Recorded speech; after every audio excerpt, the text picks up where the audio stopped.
Yeah. Oh no, it's not live yet, huh? Yeah. Some technical difficulties. We're live Oh, we're live. Yep. Let's see. Okay, we're live.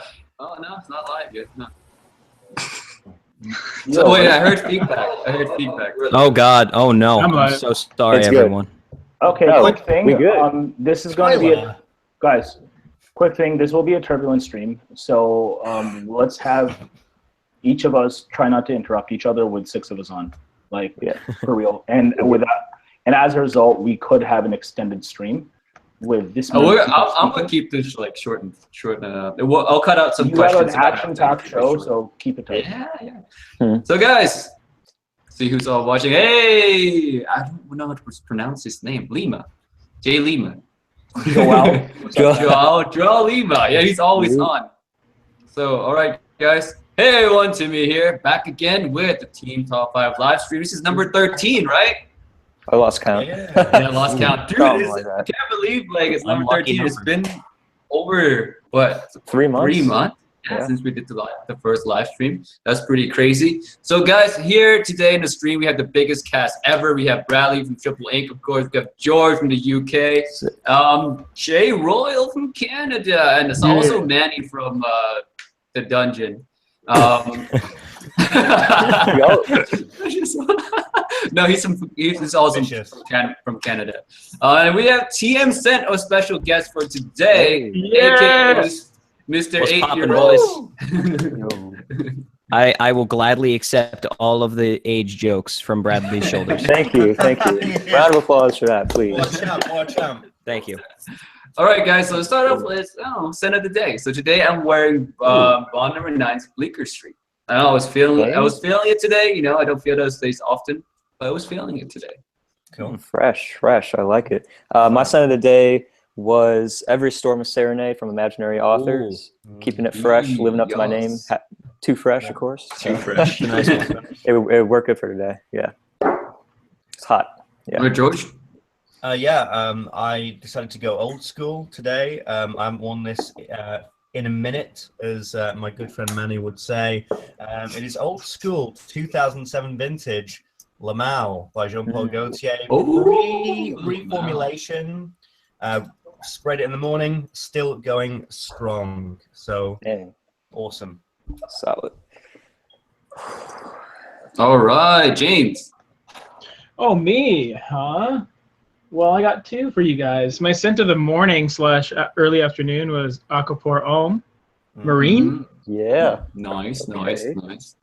Yeah, saltwater goodness. And then my scent of the night, for now, is Neroli Portofino Forte. For now, I like that you said. Just about the only one that lasts. Yeah. That's where I got it. All right, Manny. Yeah, from the Neroli Portofino collection, that's definitely the only one that lasts, and it's a lovely scent. No, it's nice. I rocked Pierre Hermes Eau Très Fresh. I had a decently sized workday today, so I went with something like this. Love this stuff. Again, I'm Manny from CASCADESCENTS. You guys can find me on that channel. Shout outs to Team Top 5 and for TM Sense for coming through. Yay. All right, now a special guest, Tyler. What did you wear today? For those of you who don't know, my name's Tyler. I'm from TM Sense. You probably know me from all of the horrific videos that I've made. You've probably seen the clip of me being reborn in a bathtub. That one actually gained me a lot of criticism for whatever reason, and I couldn't run ads on it. But like it was to Papa Franco. Yes, shout outs. There will be many Franco references today. My scent of the day was actually my latest acquisition. This is the original CH Men from Carolina Herrera. It's actually like awesome. I'd worn a decan of it and I wasn't in love with it, but I just picked it up because I got a good deal, and it's great. I love it. Unpopular opinion. Oh, no. I just can't. Shots fired already. Already. All right, guys, don't fire shots at each other yet. I'm gunning for G Water. Ooh. Yeah, except you want to own a bottle, fam. Yeah. Okay. Let's not. It's all good. Maybe if it wasn't $180. Hashtag target practice. All right, with that said, we're moving on. So guys, we have a really cool game today, and it's called the game. The game is called I Know You, Bro. So this is where we are gonna guess. We'll see how much we know about the other team top 5 members' fragrance choices for each different occasions, like date, formal, work, and nights out. So guys, as usual, if the person gets the answer wrong, they have to spray themselves with their punishment fragrance. So guys, what's your guys' punishment fragrance, Bradley? Mine, well, you guys know I wore Interlude Man last time, and that is something I may never ever repeat again. That was brutal. And like, seriously, I have a story. It filled up my entire house because they could smell it from, I'm in the basement, they could smell it from upstairs, not even joking. And then even when I took a shower and scrubbed, I could still smell it until like when I was sleeping. But so that's not gonna happen again, but I'm still gonna wear a super strong heavy hitter. It's this Fahrenheit Parfum from Dior. I mean, you guys know my collection, a lot of fresh stuff, but this is one of the strongest that I have. So Ooh. Okay, George, what's your punishment fragrance? So my punishment fragrance, I feel a bit bad because I'm quite loyal to this brand, and to say that they have a punishment fragrance isn't too great, but it is from the house of Duetto, and say what you will about them, their performance, top tier, 10 out of 10 every time. It's called Uber. Sorry, Manny, sorry. I know you love it, but I absolutely cannot stand it. It's really, really intense, and it has that Duetto performance, so it's gonna be filling the whole house. Ooh, that's nice. That's what we like to hear. All right, James. Fragrance sadist over here. Well, just like George, I love this brand, but this fragrance is not meant to be oversprayed. It is intense. Oh my god. Have fun with that Old one. Spirit, Powerhouse. Just perfect for this super, super hot summer-like day. Can't wait to lose again and get another migraine. Last time James almost had to leave. Yeah, it was bad. I remember that. All right, Manny, what's your choice? Yeah, so choice-wise, Jubilation 25 Man by Amouage. Definitely one of the fragrances I don't want to reach for when it comes to super heat wave-like weather. Of course, you know, we're talking blackberry, honey, frankincense, balm. Yeah, I'm not looking forward to this.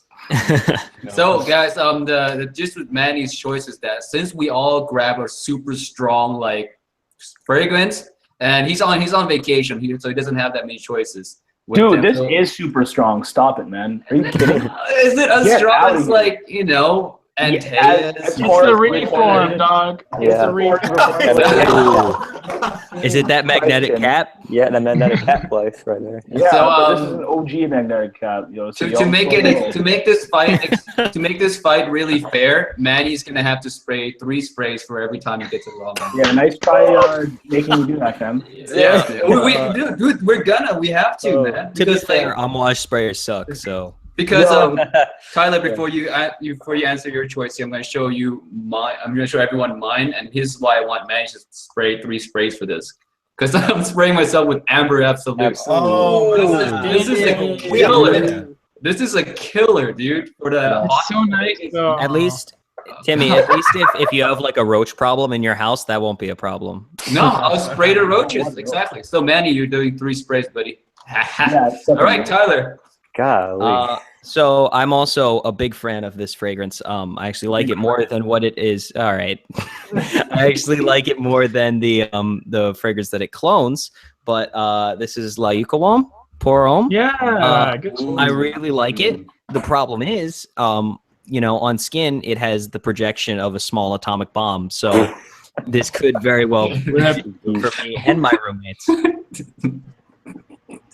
So we gotta make sure Tyler loses. Aren't you in college now, Tyler?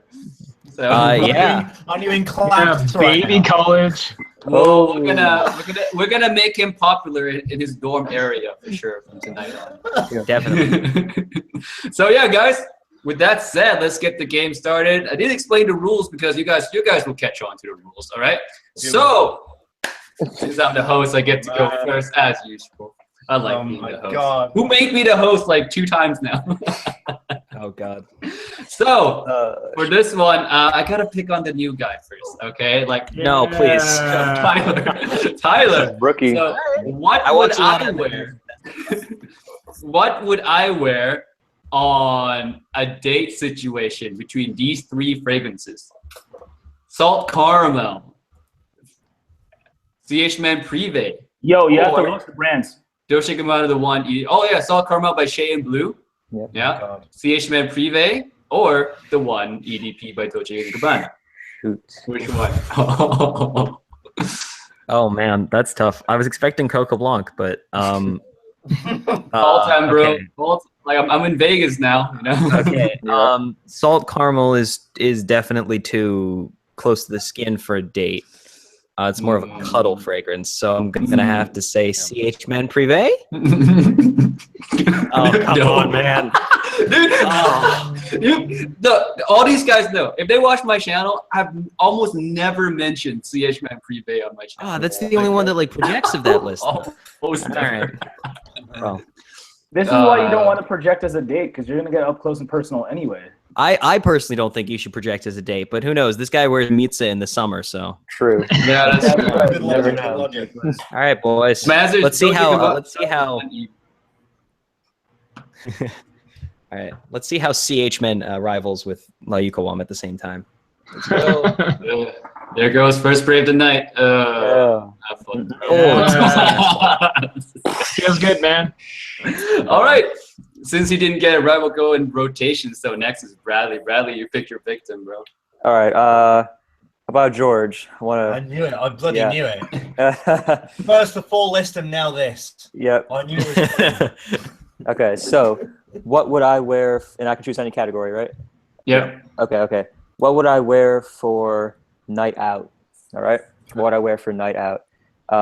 Here are the three choices: CH Man Privé, Dark Rebel from John Varvatos, and Dolce & Gabbana's The One. Oh, to Twilight. By the way. Well, we can get rid of D&G the one, unless you're mad. That's good performance on me. I will say that. You guys know. CH Men Privé. I'm going with Rebel. I'm going with John Varvatos Rebel. You got it. Yeah, boy.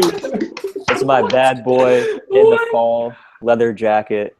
Awesome. Don't believe it. Insane. Easy. I was Yeah, thinking but- like, I was actually thinking the one. I'm glad I didn't pick. Dark Rebel, yeah. All right, so George, since you got the answer right, you get to go next. Okay. Oh man, too much power. I'm gonna go. Let's. Tim, you're an avid viewer of my videos. Let's go with you. Yeah, definitely. Yeah. What fragrance would I wear? My God, stop laughing. What fragrance would I wear night out wise? Okay. Okay. So night out. Easy. CH, it's not because I don't have it anymore because I ran out of it. So it's a new thing. Okay. Sorry. Okay. I know what you're thinking. Tyler. So night out. Rapan 1270. CH Men or City Love by Duetto.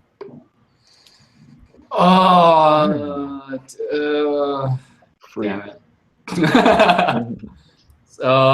It was Flapan. What are the choices again? Flapan Rapan 1270. 1270. CH Men or City Love by Duetto.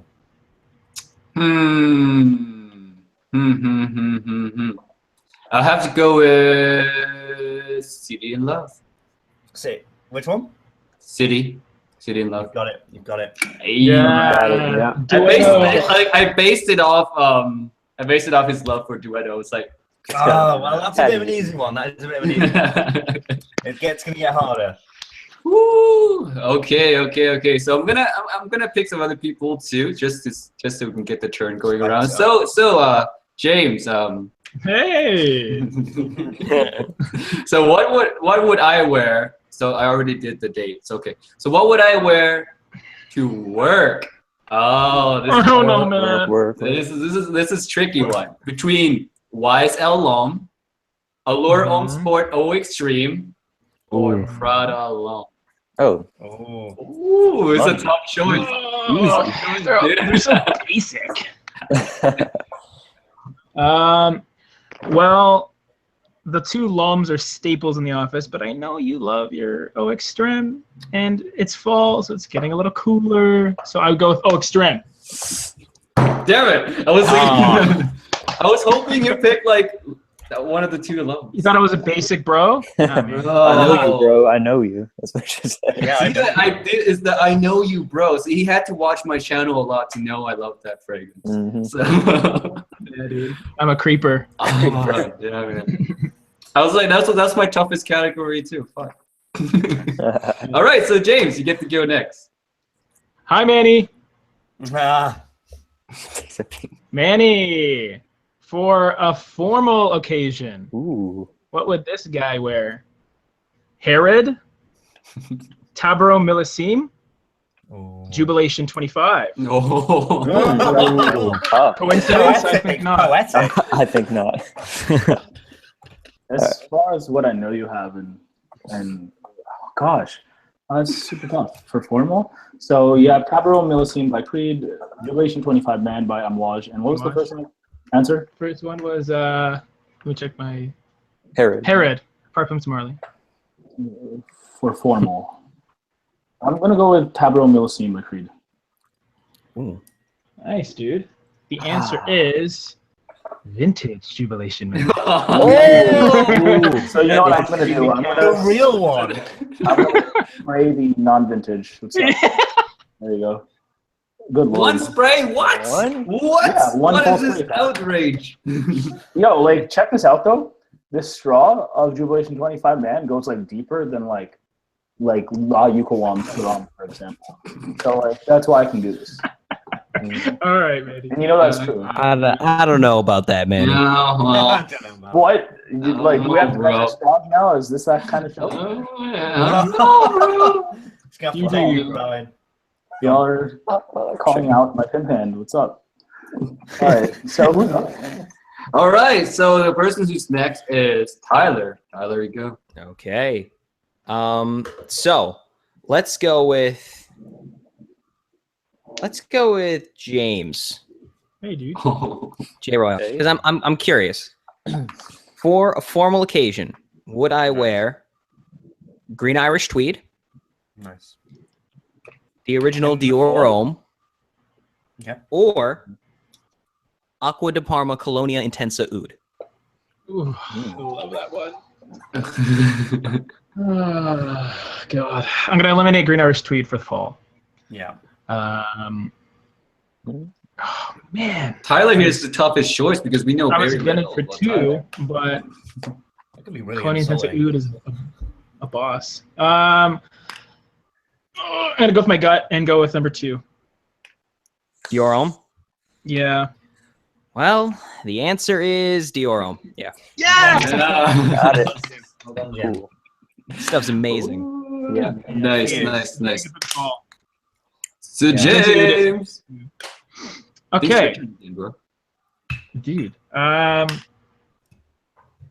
about I go with my buddy George? I knew it. Come on, mate. Come on, mate. I'm ready. All right, George. Hi, Jim. We've known each For- other for a while. Let's be friends. For a night out, Yeah. if I'm having a night on the town, Yeah. dressed to Okay. impress, but not too Yeah, not yeah, too go on dressy, with not it. too formal.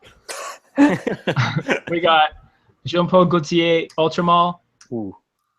Creed Original Santal, Yeah. Prada Luna Rosa Extreme. Mm. Mm. That's toughy. Well, I know you're a big Jeremy fan, so that's something I'm going to think about. So, I be Myron. yeah. I know. Part of me's kind of thinking. So it's Ultramal, second one. Original Santal. I don't think you'd go for original Santal. I think that original Santal's kind of dead because of the fact that Mont Blanc Individual. I don't know about the third one. But at the same time, I'm gonna go with Ultramal. I'm gonna go with it. Lots of things. Clever dude. You're a clever dude, but you guessed wrong. It's probably Oh, yeah. I had a feeling. Yeah. Enjoy, good sir. I love my fans. 2 sprays. Oh, see, Manny. See, Manny. Yeah. All right, so since George got that wrong, we'll go in next rotation. So it's Manny. Manny, bro, you're next. All right. I don't think these are too hard for me. So, because I'm pretty sure everyone's commented on my list. Darn. So again, keep in mind, guys, this is for autumn. So I'm gonna go with the big homie. I'm gonna go with TRIPLEINC. Ooh. Yeah. Fresh. Hey. Too fresh is in the building. All right. Hit me with So this is so free, I think, but we'll see. There's pressure Okay, now. I can't mess We're up. gonna go with formal. Okay. So the options are Baudelaire by Byredo, Bois d'Argent by Christian Dior, or Dior en Parfum by Christian Dior. Okay. Formal, right? Okay. I don't think Baudelaire, because that's just a little too gutsy, a little too out there to be formal. I know that you like your DHP as a night out scent, definitely in the winter time, right? So I think, since I know that you love Baie d'Argent, as you call it, for fall, plus it's so versatile, it's classy, I'm gonna go with Baie d'Argent. If I had the bottle, I would show you right now. That's the correct answer. Yeah. For sure. Nice Without a one, doubt. Bradley. Thank All right. you. Oh, see, Bradley's. Okay. Oh, wait, is Tyler T Money? No, he's T-Dog. T-Dog. T-Dog. I'll take it. I'm G-Money, he's T-Dog. How about the T spot? I was gonna say, you got G Money and T Money? G-Money and T-Dog. T-Dog. All right. I like. I don't know. We kind of skipped over James's. I kind of like that one. Excellent. He's X-Man. All right, Bradley seems to get it right. Okay, who am I going to choose? Timmy, why not you? You haven't gone in a while. All right, Timmy. So, what would I wear as a work fragrance? Okay, going to work. Tell you what he's asking. This is for the fall. Keep in mind. First one is Chanel Allure Homme Sport Eau Extreme. Second option is Gucci Pour Homme 2. And the third option is Polo Supreme Leather. That is quite difficult. For real work. test Right, is for work. For work, yep. who watched Bradley's video yesterday. For work. Like I know that made #1, but like I don't know if you wear that to work. Number 2. Like #2, because Boss Bottle was #1. Yeah. Let's see. So what are the 3 choices? Allure Homme Sport Eau Extreme, the Supreme Leather, and the Gucci Pour Homme 2. Gucci Pro 2. I would say for work, bro. I think you wear Gucci Pro 2. You got it again, yeah. No See, like, such a easy to wear, pleasing scent that is very, very great for work. It has a certain confidence that it gives me, and yeah, that's why I wear to work a lot. See, like I know these guys, bro. I You know. know, I know. Damn, that was close though. You got stumped a little bit. All right. Let's do about let's do 3 or 4 more turns, and then we're gonna move on. So, man, I picked on Tyler already. Bro, I have to pick on Manny. Come on. I'm gonna give you an easy one though, Manny. If you don't know this one, bro, come on. You don't All right, for nights out, dude. For nights out, what would I wear? All right, between APPRENTICE. Oh, by Creed, since I have to say the brand too. No, you have to say it properly. #1. APPRENTICE. About Douce by Creed. Later by Parfums de Mali. And Viking. Oh, 2 creeds. There you go. Which one would I wear? Nights out, dude. Think nights out. Think Vegas. Think club. That's your. Yeah, so think Vegas, think nights out, think club. and this is accordance to fall. I'd say Viking's a little too mature for the club, despite being fairly versatile in my personal opinion. I do feel like I recall you saying that at one point. It's not like completely youthful. Leighton, I just don't feel like it's something you'd like as much as Aventus, so I'll say it's Aventus. Oh, do I know? We're too good at this game. Well, okay, guys are. The lie you poem on my neck is arguing with that point. Yeah. Bro, like I've told you, I've been wearing this fragrance. Like it's been my signature fragrance for a long time now. No way. There's no way. Every night out, I've been wearing. First off, Viking. I haven't reached for Aventus in like a few weeks. No, like here's the thing. Like you actually walk up in the club with that Dude. Just pushing on stuff. yeah. Bro, Good lord. You'll be surprised. We'll like it. Yo, that is super whack. Oh my god. Super whack. Calling him out. Yo, Hey. real talk. Like Aventus bodies it. No, I don't get me wrong. I like the fragrance. It's just like I love them both. It's just like right now, Viking. For now, For now, Viking. Yo, And the reason I picked you for this is because like when we were in Canada, I told you that how much I used this fragrance, and I was like, he's probably gonna get this one right, seeing how much. No, because like why would you reach for that at the club, man? It is so whack. Bro, it's such a signature. You reach for it anytime you want. Good lord. Did you spray? Did you spray, bro? Did you spray? Yeah, I did. Oh, I didn't see it. Didn't count. You gotta do it again. Yeah, except like not. You gotta do it 3 more times. Come on, guys. All right. Next in the rotation, who hasn't gone in a while? I haven't gone in a while. So let's pick George. George, you're next. Okay, Tyler. Oh boy. Here we go. I've been Let's waiting see for this. Oh God. Sinister. Work, Sadistic. work with when you see me twerk. Yeah, I twerk, hope George. What I wear. Dude. George What wears I- Viva La Juicy Gold Couture to work. Anyway, No, the Twerk. Sucre edition. Would I wear? Would I wear Ferragamo's Uomo, Golden Boy by Duetto, or Hugo Boss's Oud? You're a madman regardless of which one you choose out of those 3. Yeah. But knowing you, You think I you know me? I think you would go with Boss Bottle Dude. I would actually go with Bradley's number 1, Hugo Yes. Boss Bottle. You got it right. Yeah. Yikes! Man. That was scary. Boss bottled ooze nights. We know each other too well for this game. No one's getting too many sprays. Okay, I think I know who I'm gonna Challenge? stump. Yeah, I think I know no, who I'm yeah, gonna stump. yeah. You're gonna stump me, dude. Bradley. Oh, Okay, good. knew it. Okay. Okay, Bradley. Okay. Would I for a Atelier night out? days. Would I wear Atelier's gold leather? Wait, that's for night out, right? Is that what you said? Yes, night out. Okay, Gold night out. leather. Okay. Ultra Zest. Or Baccarat Rouge 540. Oh my goodness. All right. All right. God. This is so. I don't even know why you put in 540 at the end. I think that's a toss out right away. That to me is more of an elegant type scent. I know it has a cotton candy to it, but I don't know. I can't see you rocking that for night out. Oh, kill him, Brad. I couldn't see myself personally. I mean, I don't know. We're not old enough to wear that yet. I don't think. Bradley would wear. It was in my dad's. It was in my dad's room, so I had to.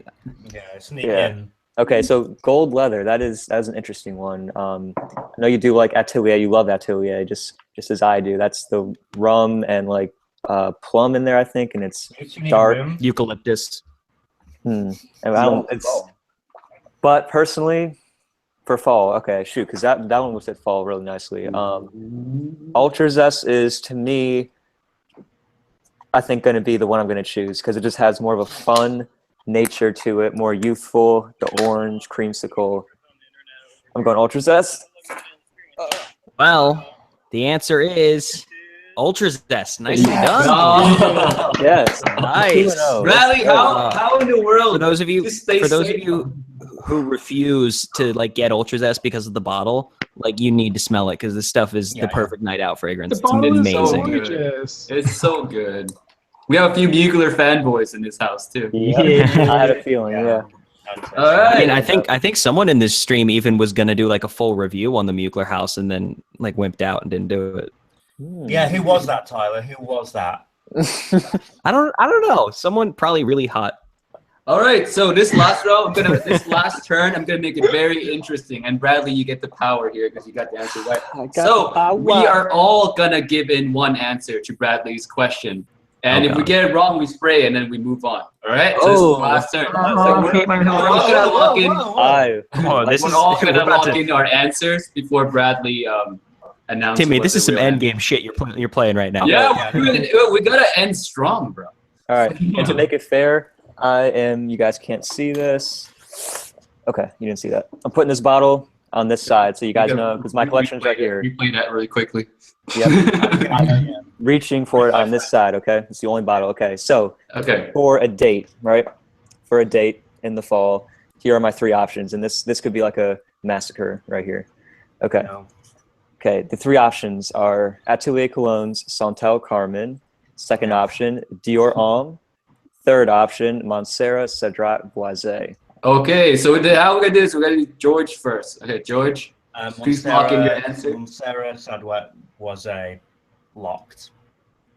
Okay. Give a reason. I just feel it. I just feel it. Okay, James. Santal Carmen locked. Okay, Manny. Oh, God, this is ridiculous. Oh man, it's like for me a toss up between the 2 answers. I'm gonna go with Santal Karma by Atelier Cologne. Okay, all right, Tyler. You would never take a chance like Dior Homme on a first date, so that's out. Number 10. And I don't think Bradley, I don't think you would go for Santal Carmen so fresh. It's fresh in your mind, but I'm gonna have to go Cedrat Boisé. Oh my! Ooh. Oh, whoa, what blew up? Did your light just blow out? Yes, freaking glass came all over me. Oh my! God. Okay. Oh, Did you hear Tyler, that? what'd you do? That's good. I guess my guess was, is God trying to tell me that I was correct or incorrect? Yo, that was a meme, fam. Are you okay? Oh, Yeah. you're right. Yeah, you're right. Just gave me a heart attack for a second there, like it just exploded right there. Tyler has the power. He cast the spell. That was like creepy. That's kind of creepy. It's okay, bro. You're not alone yet. So my answer, I'm gonna lock in Cedrat Boisé as well for the date situation. So Bradley, what is your answer? Okay. All right. So it's right here. I see my hand reaching to the right. My answer is Santal. Perfect. Come on, Bradley. Guys, he just it's reviewed. too young. Sexiness right here. It is, but it's too young. You don't even know if you're just kids. Imagine if he'd pulled out Dior Homme. Imagine if he'd pulled out If you pulled out your own, man, it'd be like the worst prank ever. You're but young lovers still in the midst of it. You can't. Oh man. All right. Oh man, I need a bottle Here. of that. It's Amber Absolute. Okay. Spray it. Yeah, let's see it. 2 sprays. There. L'Chaim. Ooh. That Amber Absolute, though. That musky amber. Everyone loves that. I mean, I do, but That's good. Yeah. Good thing I only have 1 spray on it. Not too bad. Let's just say, Bradley, how in the world did you escape spraying today? Me too. How do you know? I'm James yeah, too. James. See? 3-0, baby. We know you guys. We know you, bro. Oh, we know you, bro. We're stage So, 10 guys, that's winners. it. So, guys, that's a wrap for the game. I know you, bro. All right. And moving on to the next segment, we have life-changing questions. Well, not really life-changing, but kind of life-changing. Yep. Let's get. Yeah, we're going deep like Cass and G. Yep, we're going. Yes, let's do it. Oh man. Okay. I don't believe that. All right. First question. We'll start off with like OG YouTuber, fam, come on. So yeah, guys. First question. We're gonna start with a really light one. Is everyone knows this question already? Is your house is burning down? You can only grab 1 fragrance. Which will it be, Bradley? Okay. So for me, I'm not gonna grab, let's say, any old fragrance, right? Because this is like my house is. See, that's what I was thinking too. But this is so cheap. I could pick this up anywhere. I want something that is super unique to my own collection that is, not very many other people have. That's hard to get your hands on. So something that is rare and exclusive.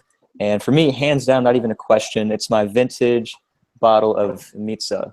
No doubt. No, not even a question. I would grab this so fast. Like, I would get this before I would even grab my own cats to take them outside. Poor cats. Poor cats. I'm sorry, but if they really cared, they could run out of the fire. Oh, exactly. See, so, no problem. Mitsa would be the one I would grab. Yeah. Poor cats, bro. All right, that's fair. That's fair. George, what would you grab? So I would grab a little bit predictable, but I would actually grab my backup bottle because it is the final ever in production in the store, where I got it from. 120 ml Millésime Imperial. That's what I'd go for because they don't make them anymore. Yeah. So you love that stuff. Yeah, it's great. Yep. Lovely choice. That's my backup bottle right there. All right, James, what would you grab, bro? Naxos.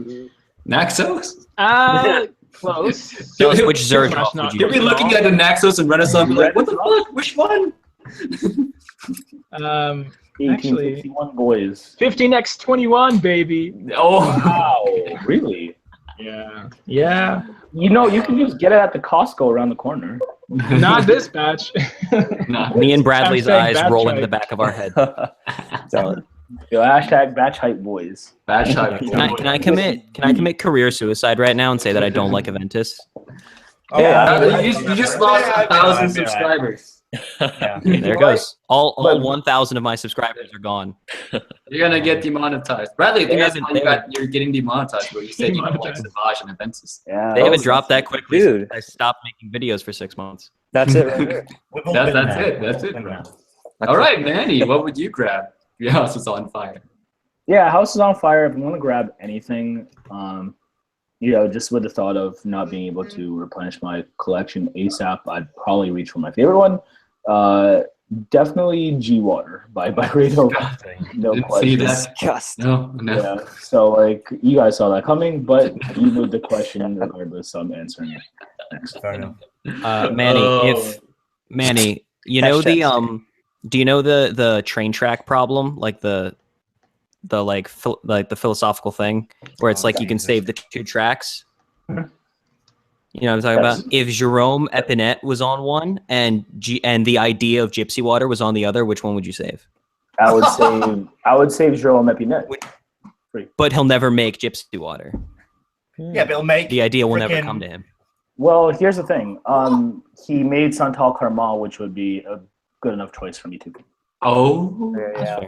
Which is pretty much, He's made 3 versions of G Water. Exactly. So like, there you go. You're like, I'll find a loophole, and I did.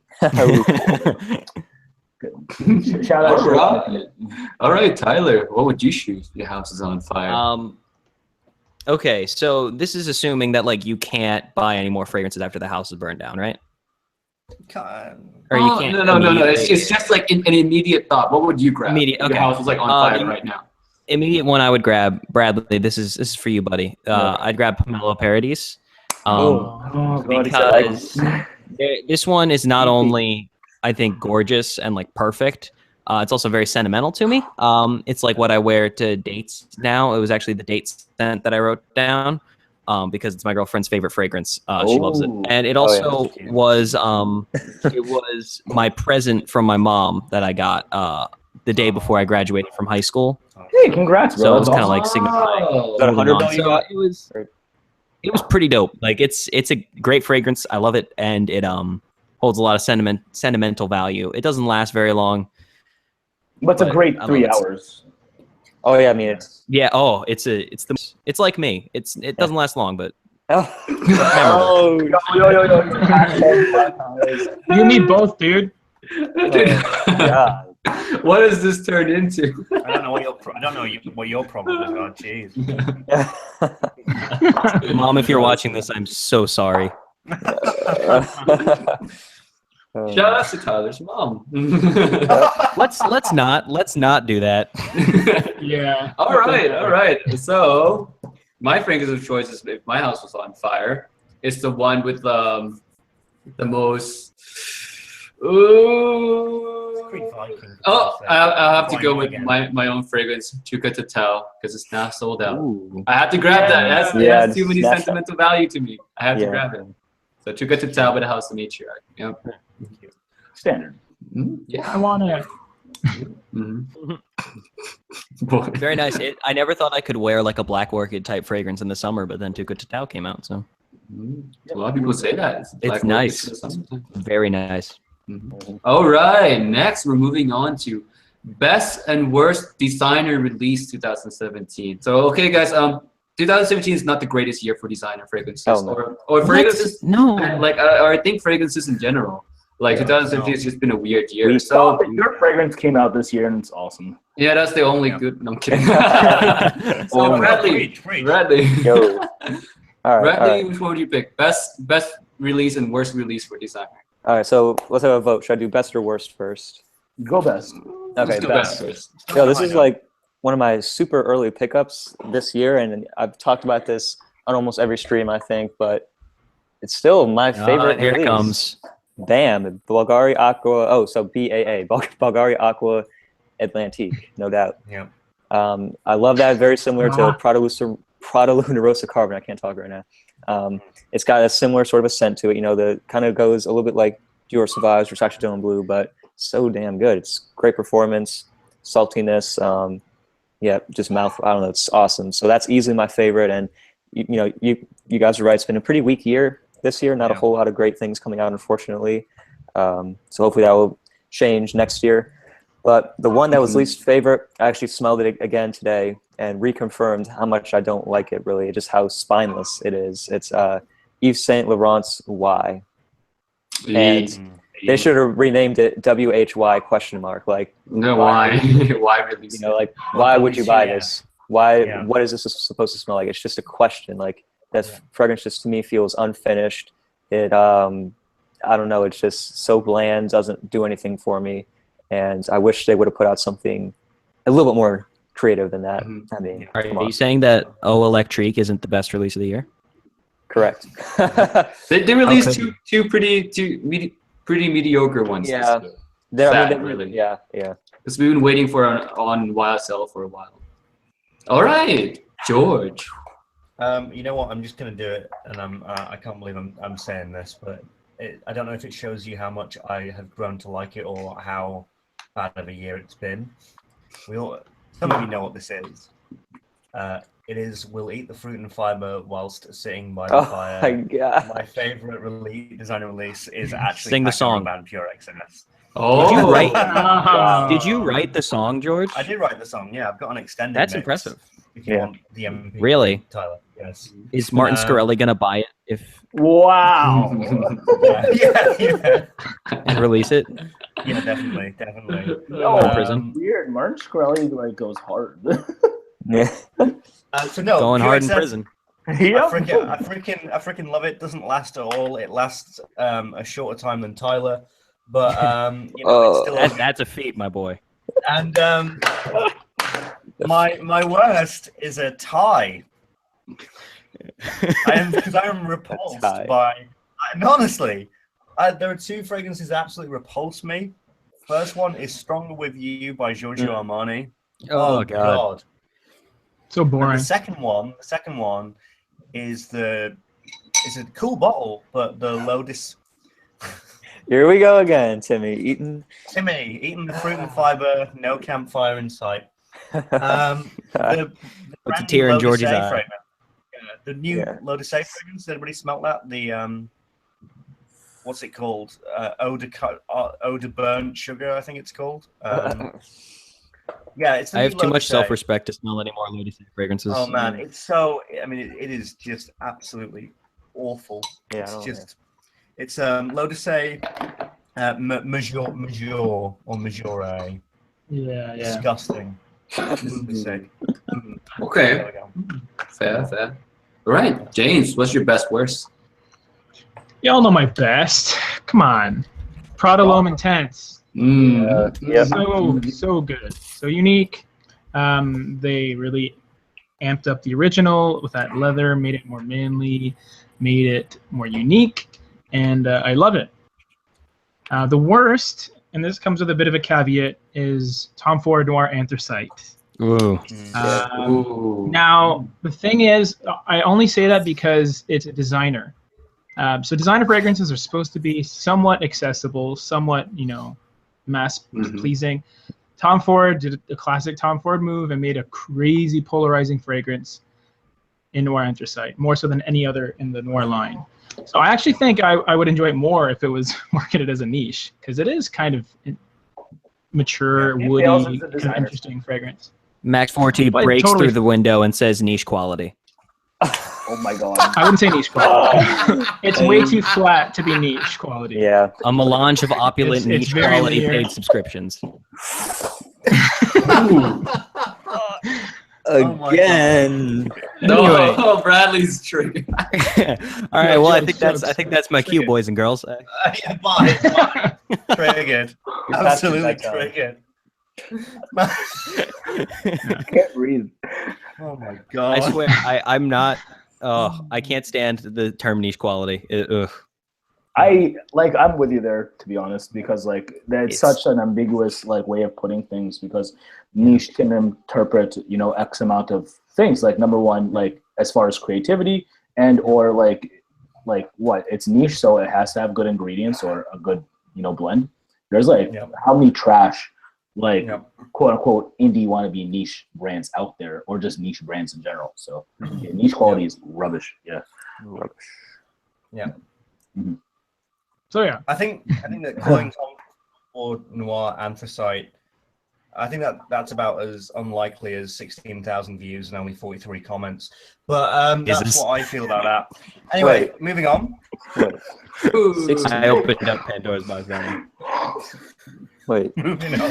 Moving on. Maddie, what's your best worst?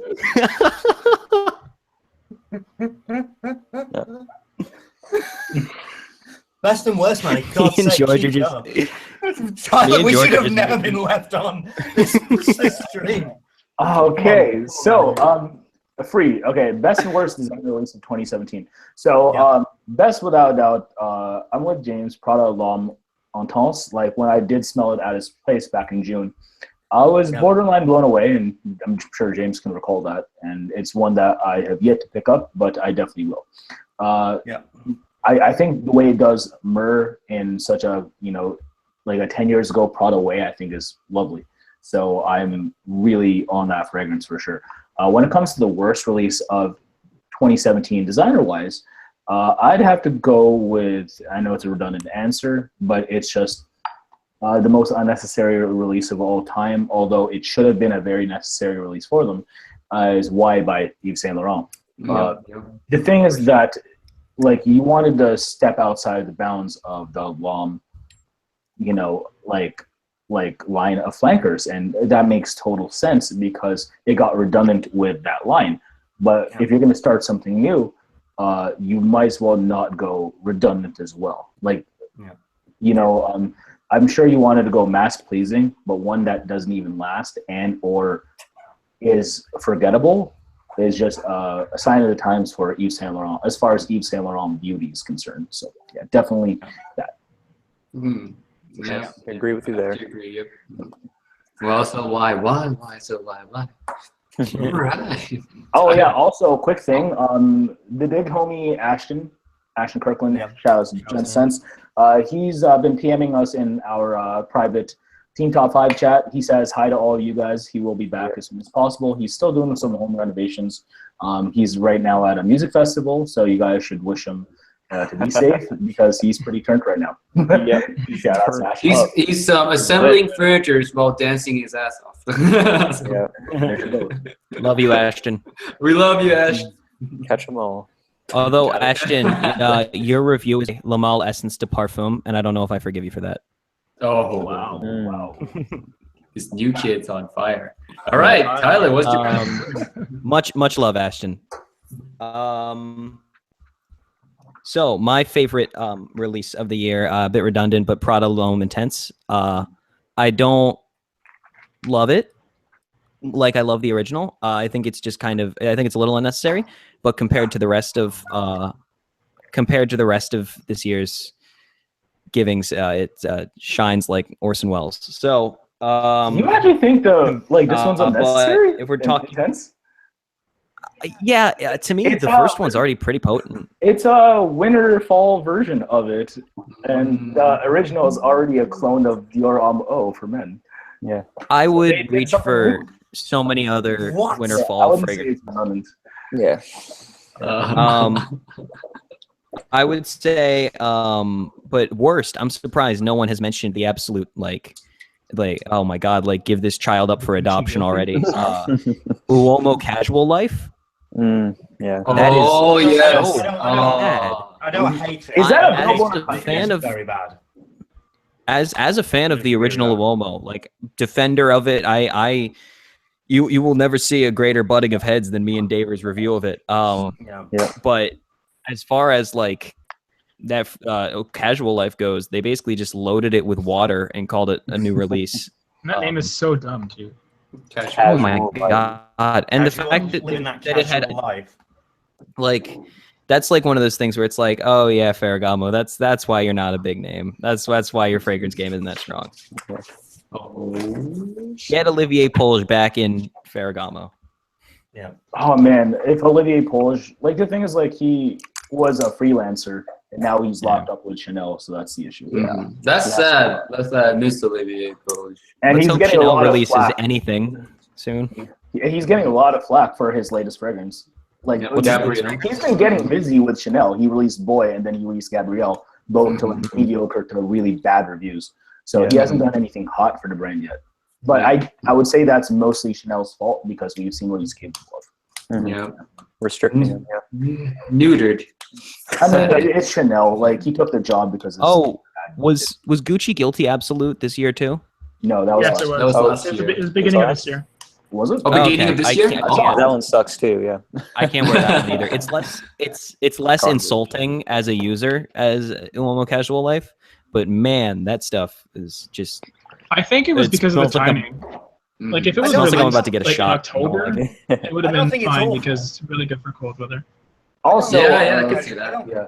Quick thing, I think that I'm just surprised, and I'm not. It's not because of there's X amount of fanboys within this group chat right here, but I'm surprised like no one said Crypto Mint as far as best or worst. So, Yo, I dare you. I think that's. I wouldn't. I'm just I saying think Cryptomin is so utterly forgettable that like it's hard to put that in the best or worst category. There are some fragrances. There are some fragrances you don't love or hate. No, that shout out to Tyler. Tyler and James have some opposite tastes here. I Mint, love Crypto Mint. like I love Mugler. I think they're one of the best brands working Then right why now. don't you review And I them? actually Shots I was actually it's okay. I deserve so much more for what I've said on the stream so far. And so I actually was on board with Cryptomint for the longest time until I smelled, they did everything again, just not as good. Yeah. All right. You know what? For some reason I get so much more mint than everyone else. Especially my skin heats up. It reinvigorates Oh, I get a lot of mint. after I hours. Yeah, I get toothpaste for hours too. Yeah.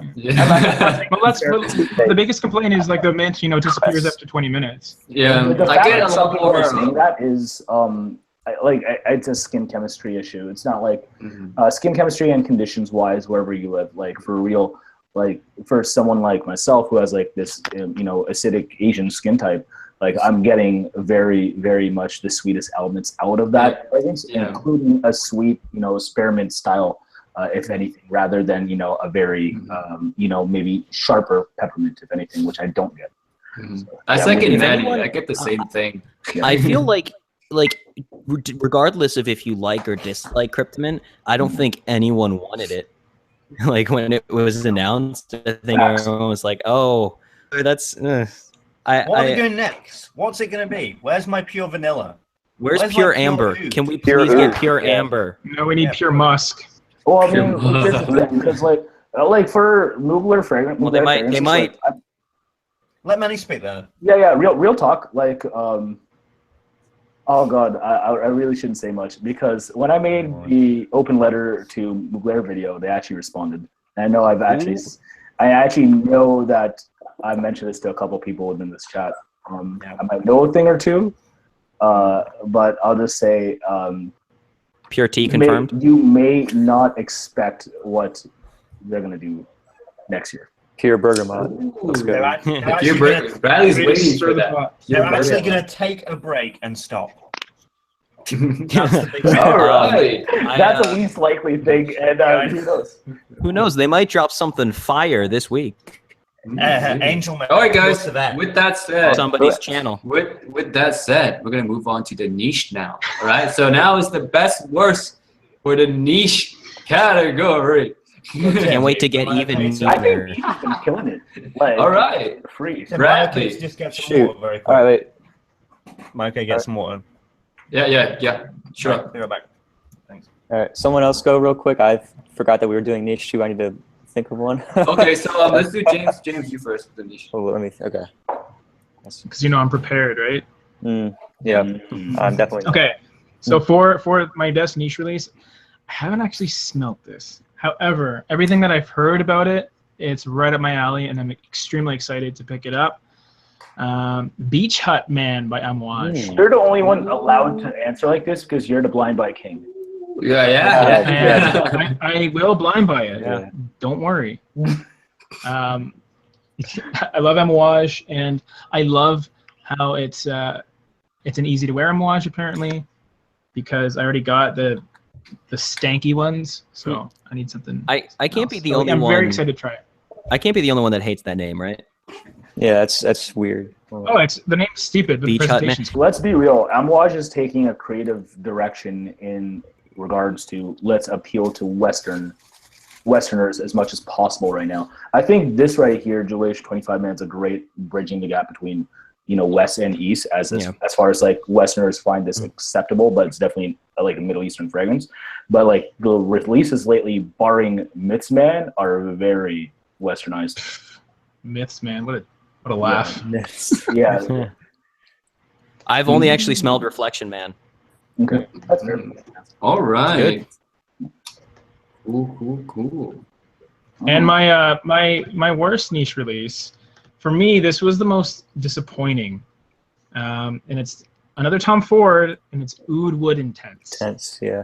Oh yeah. So unfortunately, Tom Ford this year feels like he's been doing a bit of like money grabbing with his releases, by putting out 2 private blends, one of which being the most notorious one, or one of the most notorious ones, with which is Oud Wood, making it intense, and everyone's thinking, oh, it's going to be like an improved version of the classic, but it's a different fragrance altogether. It's not bad, but it's pretty bland in my opinion, and I heard some people say Tobacco Oud Intense is an improvement of the original, which would be cool to check out because I do like the original. That's interesting. But yeah, what a bummer. As much as his fragrances have been suffering, Tom Ford is making bomb movies right now, though. Yeah, Single Man and what's it called? Animals was straight Nocturnal fire. Animals, yeah. That was amazing. A Single Man's better than Nocturnal Animals, but like they're I haven't seen both Single sick. Man yet. Yeah, I go can't- check it out, man. I'd honestly be okay if he gave up on. Well, he did give up on fragrances though, Movies. because Ooh. it's Estee Lauder. Tom Ford. But when you think about it, like Tom Ford probably had creative direction as far as not making, but coming up with fucking fabulous. But when it comes to everything else, like the intenses, this is something he really wasn't doing when he definitely had more creative control of the fragrances. Yeah. So do we blame Estee Lauder? Do we blame Tom Ford? Yes, Well, Tom that's a good Ford's point. clearly just taking a break, because he's doing Very good movies point. and other stuff. Yep, It's hard to definitely. say. It's a fine line. Definitely. So since Bradley, you ready? Yep. All right. Best worst niche release. So I haven't smelled a whole lot of brand new 2017 niche stuff. But I have some samples coming in. So I'm going to be smelling all of like the newer Tom Fords, private blends and stuff like that very soon. But for one, it's a reformulated, the one that I really enjoyed the most, and it was actually 2017 Panda from Zoologist. Oh Yeah. That's You have to say it now, gem, Tim. bro. Say it That's now, a gem. Tim. Huh? Just say it. Oh, Yo, you hit him with a designer, Tim, one time. There you go. There we go. Okay, yeah. So I definitely in that one, it's like the fruity apple, velvety green, has like the bamboo and a forest. Really, really good, very unique. And comparing it to the previous formulation. It's so much more wearable, I think, and it just smells younger and better, in my opinion. And the one that I haven't actually smelled, but from what I hear, it's definitely not what it was cracked up to be, is Baccarat Rouge 540 Extrite. I hear people hate that one. I have not smelled it, but that seems to be probably a pretty hated release from them this year, I would say. Yeah, it's quite redundant because it's almost the exact same fragrance, but more expensive. Yeah. Yep, definitely. So I agree with that. Baccarat Rouge 540 is a weird one. Panda 2017 is a great release, super great release. It's really good. I mean, I'd pay like $60 for it, but $500. $500, yeah, that's insane. Oh yeah, Baccarat Rouge. All right, George. Timmy. So the best one easily is Lure by Widian, and it's a brand that I've talked about on and off on this stream. I need to start reviewing them, but they cost £250, 50ml. Damn. Oh, That's a big ask. That is a big ask. But listen, Lure by Widian, it makes Baccarat Rouge 540 inferior. It makes it really makes it almost redundant. It's an amazing fragrance. If you can get any samples or anything, any information on it, it is so amazing. And the worst release is from Maison Francis Kurkdjian, but it ain't Baccarat Rouge 540. It's a goddamn oud satin oud extrait, which smells like manure. I've not smelled that, but I cannot imagine oud satin oud being any stronger than It's what it already is. It's Right? not the same fragrance. Okay. It's not the same fragrance. It smells like dung, and I'm not being frivolous, and I'm not being even harsh. It actually smells like dung with a bit of chocolate in it. Yeah. It's awful. When you smell it on the card, and it's like, okay, and then like you actually smell it on your skin, and it's just absolutely awful. I don't know. That's not gonna happen. That's a shame. That's a shame because the original is such a beautiful fragrance. They've ruined it. That's why I hate it so much, because they've ruined what is an absolutely legitimately fantastic fragrance. Definitely. Yeah. All right. Moving on, Manny. All right. When it comes to the best niche release this year, for me, God, like, and I hate to sound so shill again, because for me, it's Too Good to Tell by House of Matriarch. Oh, yeah, of course. Like, it's just like, kind of like TM Sense said earlier, like, it's a super wearable black orchid-like fragrance. If you're super into white and yellow florals and want something that's not going to, project too hard in the summer, but still feels like a summer fragrance, this right here is incredible. So shout outs to, House of Matriarch for that lovely release with, Imagine Scent. Now, when it comes to the worst niche release for me, that's a good question. It's hard to think of one specifically that I thoroughly disliked, but for the sake of, redundancy, I'll go with a toss-up between Oud Wood Intense and Tobacco Oud Intense. I'd say that Tobacco Oud Intense is, for me, more tolerable than Tobacco Oud. I'm not a huge fan of either, but it's one that I prefer more. But at this point, I'm more interested in Tom Ford coming out with new fragrances, potentially ones that are a throwback to the old fragrances that he used to release. Not like, I don't want flankers of them, but I want the brand to be on that creativity level, like the first class of the 2007 private blends. And I don't think we've seen that in a while. So I'd love to see that. I think the Vera series was kind of ultimately a flop, to be honest. Totally flop. Sadly. And if you guys don't know this already, 2 of them are getting discontinued by the end of the year. So there's that as well. Also keep in mind that like Costa Azura, Shanghai Lily, and Rive d'Ombre are getting discontinued as well. Are already discontinued. I'm sorry. No great loss. Yeah, so like I would think that Tom Ford's going to come harder towards the end of the year, if not sometime within early 2018. But right now, this intense crap, is It's ridiculous. Agreed.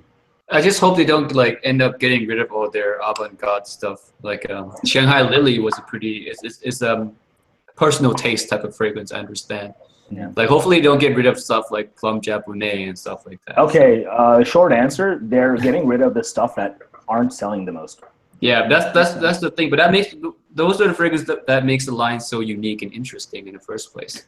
I think you can do both though. You should be able to make interesting fragrances that people can buy. I'd actually be like proper guide if they got rid of tobacco oud or any of the ouds. I love all of those. Lovely. I know tobacco oud is not it's not a big people pleaser and people aren't that bothered about it in this stream, but I really love that one. I love it too. And oud, what is it? Oud Cafe, Oud Rose. Oud Fleur. Oh, I love that. I love the whole oud line actually. Shout outs to the whole oud line. It's a line that hasn't failed completely.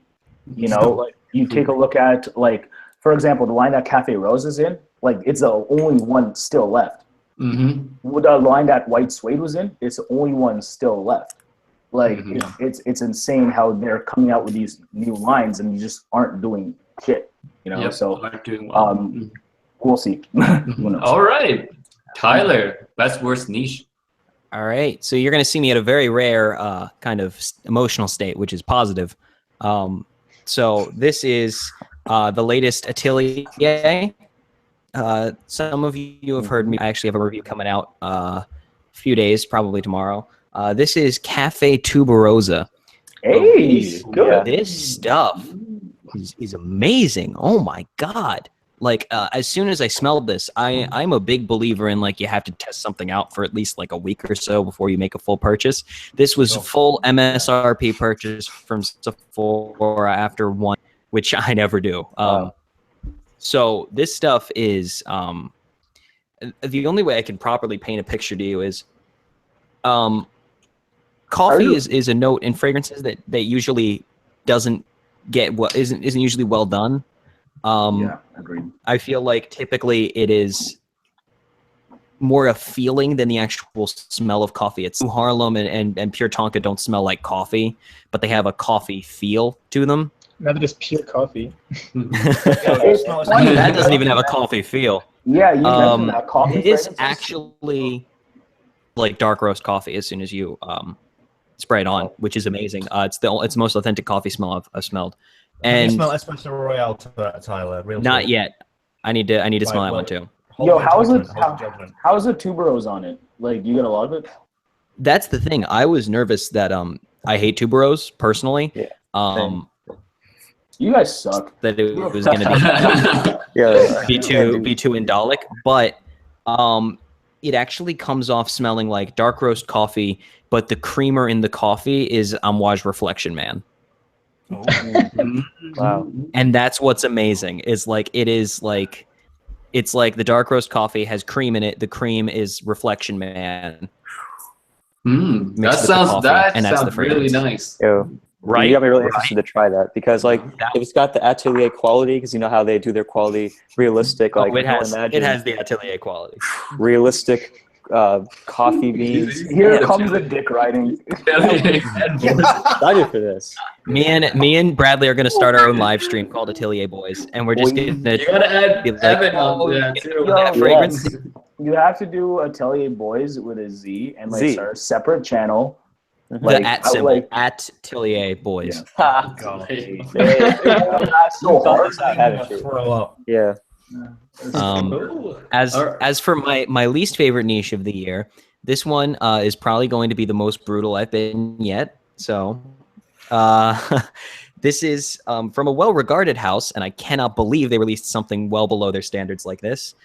Mr. Roja Dove, if you think I'm going to pay that kind of money for your interpretation of Mugler's Pure Energy, you can kiss my ass, sir. Please. Yeah. Like that. Coming at him. Near $500 for a fragrance that you disputably did not make for a boring. First off, that's a number of his fragrances. Whoops. Boring juniper grapefruit fragrance. Like honestly, and What's watching this the fragrance video called of again? him What's describing the- his fragrance. What's this fragrance called again? Pure shots Elysium. fired. Energy. Elysium. There you go. Elysium. Pure Yeah. shots fired. That's a good film. It's called Elysium, and the bottle is a ripoff of Destiny, which is not aiming for the stars. First of all, I like the movie Elysium though. I have not tried the That's a good legit fragrance. film. Yeah. there But like I was the fragrance would be intrigued. better in it. I'll be honest. Yo, that is Destiny for sure. Yeah. I have the Destiny edition PS4, and I'm like, good lord. Same that's here, so- bro. That's so accurate, as DJ Khaled would say. If you watch the video, there's a video on YouTube of Roja Dove explaining his process in making Elysium, and it reminds me of the part in that documentary, The Cove, where the guy who kills dolphins is like saying that he doesn't, but they already have video proof that he does.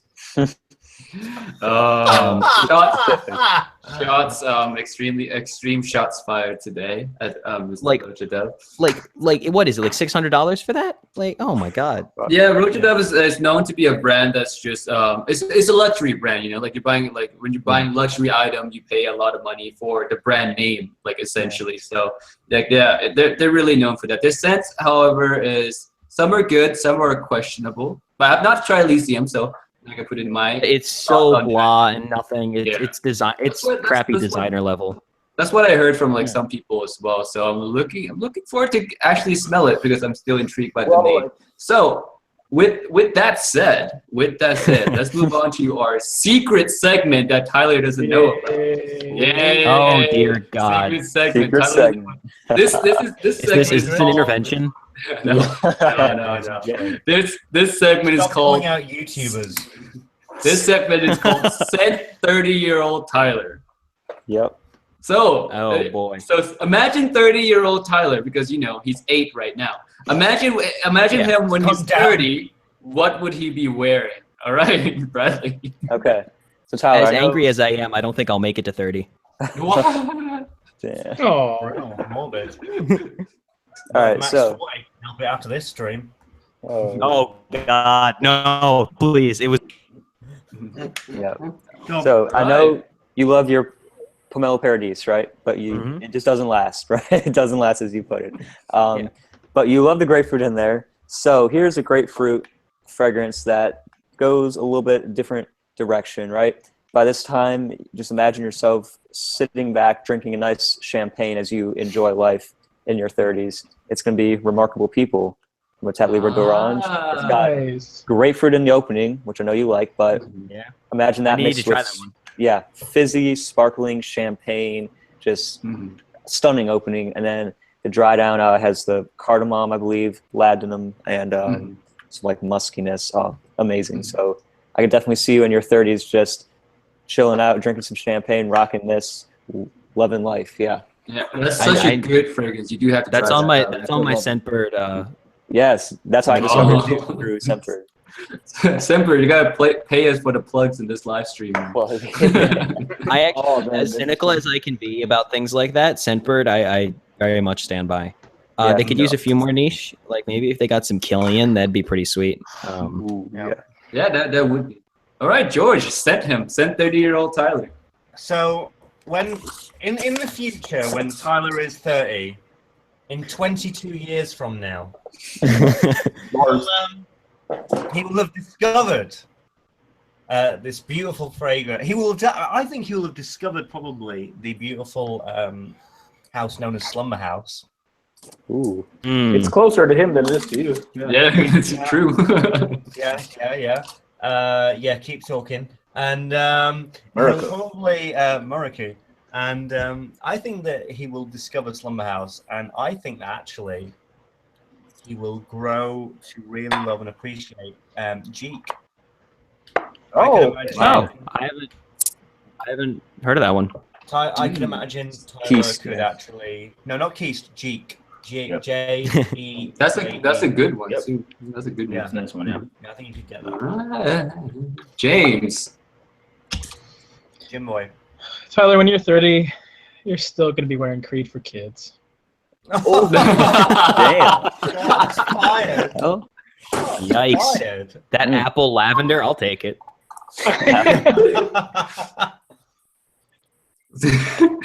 How long does it last? Does it have beast mode longevity? At least? Like an hour and a it's half. typical.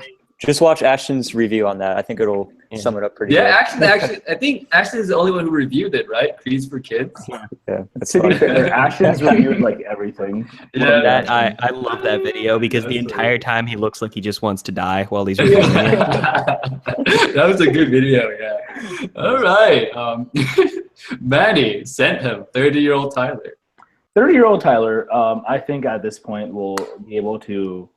I have faith in you, fam. As far Dress as himself. your way to stardom into your 30s, I would hope. And I think you'd be able to afford one of the fragrances that is very close to your fragrance journey, and that's Baccarat Rouge 540, like in its biggest quantity. Wow. Nice, thank you. You're welcome. Yeah. I feel like I'm just getting like hoisted on like a pedestal right now. Yeah. Yeah. I can't even afford that. No. Because I know how much you love that scent, and I remember when you spoke to me about when It's you were one that starting- once I get some disposable income, I might pick up. But Yeah, I was gonna say. Right now. And hopefully by then you'll have X amount of bottles for it. yeah, Yeah, there you go. thanks, man. Yeah, Nice. And now it's my turn. Tyler, 30-year-old Tyler, what would you be wearing? I was thinking I had a different answer before, but now I have a new answer, and it's because you seem to be a grumpy kind of person. So I feel like when you're 30, you'll be even more grumpier. So I would think you would dig around for a bottle of Eau Noir. Ooh. Curry? I'm curious Digging about that one. Eau Noir has this weird, everyone say curry vibe, but it has a coffee dry down. So if you He's like coffee, curious about curry. Curious. yep, curry. Yeah. So the opening is weird, but in the dry down, you do get this really nice coffee-ish vibe. So I think you're gonna really enjoy this. But it's quite a mature scent. I don't see any young person ever rocking Wait. this at all. So 22 years from now, when Tyler is 30, he's going to be able to find Eau Noir by Christian Dior. Oh yeah, because I have some in stock. Ooh, You got the plug, Timmy. I swear to goodness. yo, Timmy the plug. Timmy Turner That's what the you- plug. Yes, Tim. Got a plug, bro. gonna But be Mad Max to I find that see thing. him wearing Eau Noir for sure. Oh. I see him enjoying Eau Noir. Yeah. Eau Yeah. Noir. All right, Tyler. All right. What do you Send think my you would 30-year-old wear? Yeah, stuff? what do you think you would wear when you're 30? We're curious. Ooh, like something that I like, but I'm not mature enough to pull off quite yet. Yeah. Could be. Yeah.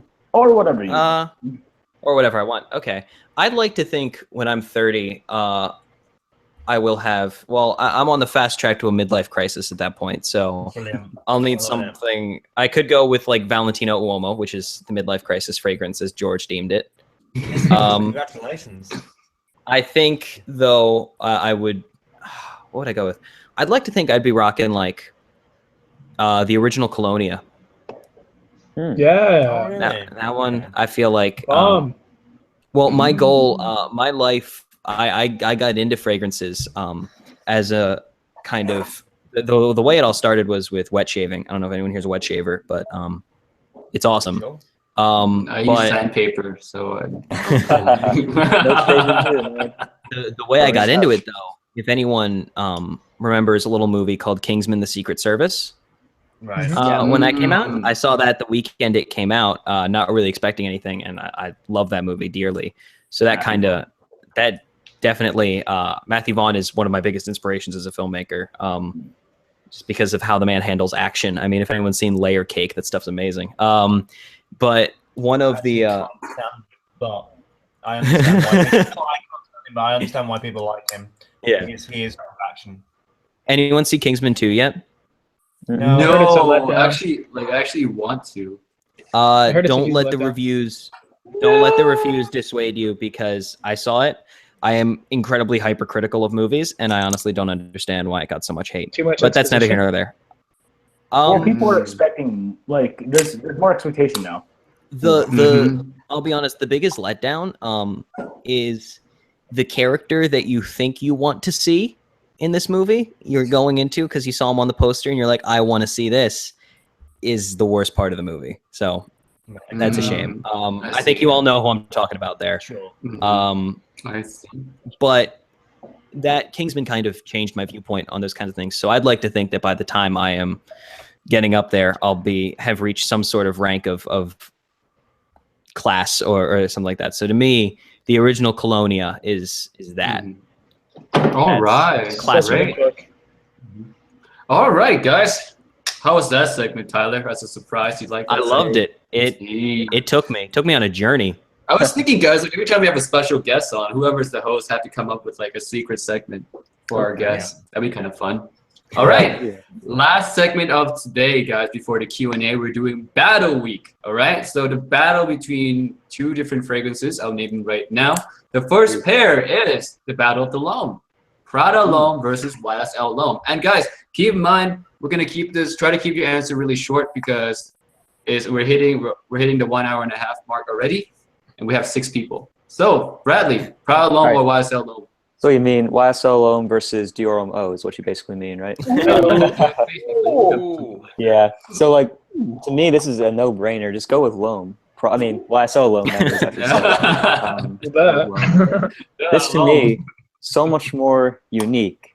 People can just call this, a super generic fresh scent, but to me, like, it has a violet leaf, like the opening, it's fresh and has like a slight sweetness. I just love this one. You guys know how much I love this one. It's a compliment monster for me. Like I got so many, especially when I first started getting into fragrances, this is the one that really like showed me how many compliments a fragrance can get. And I get pretty good performance with it. Well, I do like Prada L'Homme. I can wear this in the fall as equally as in the spring. And whereas Prada L'Homme for me, it's only a springtime scent if I were to wear it in a season. So no brainer for me. L'Homme by Saint Laurent. Plus, I think it fits my personality a little bit better too. So that's my choice. Yeah, nice. All right, George. I really am not a big fan of YSL's L'Homme. I just don't. I think Hugo Boss bottle is better.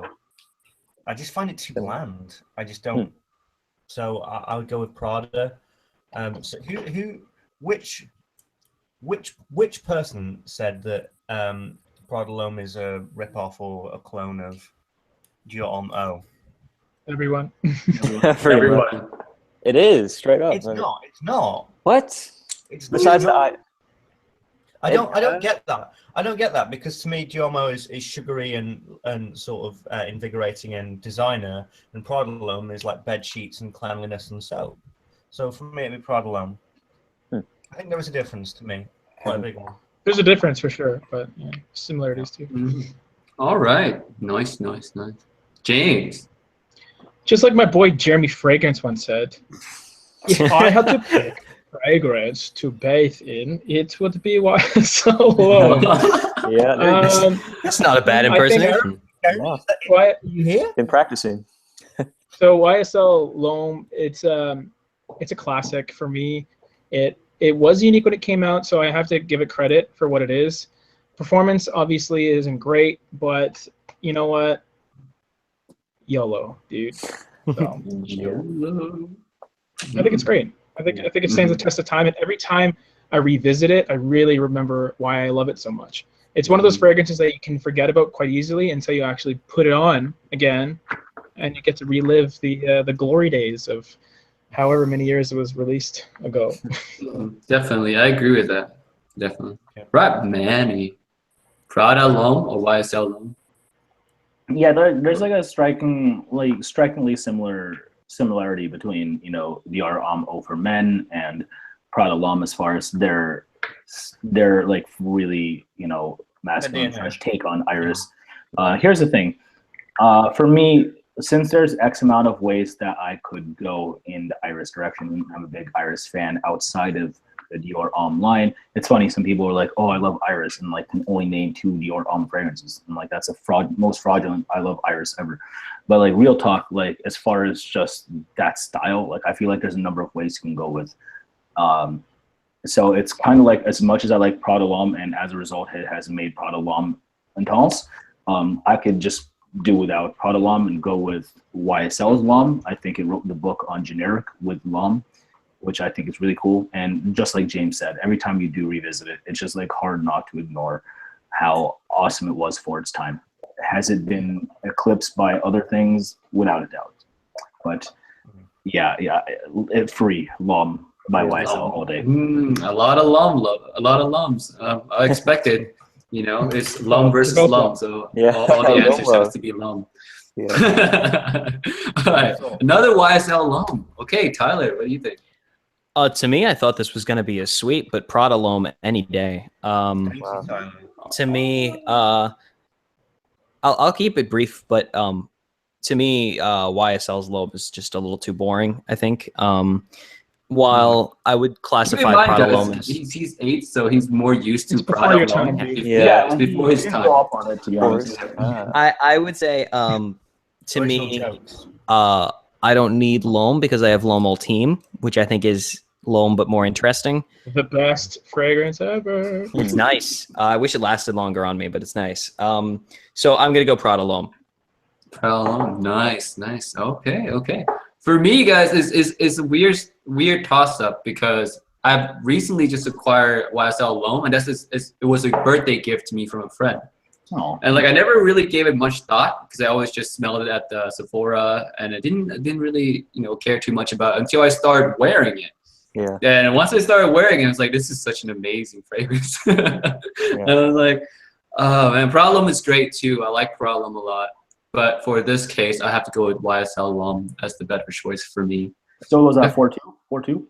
Yeah, I think that's 4-2. Yeah, man. so this is possible. It's just such a pleasing scent, and it's so hard to hate. Like, simply really hard to hate. Yeah. All right. I don't dislike it. Yeah. These two fragrances, guys, Prada L'Homme, YSL L'Homme, are two fragrances that are hard to hate. Really, they just smell nice. Yeah. All right, next pair. Battle of the Clubs.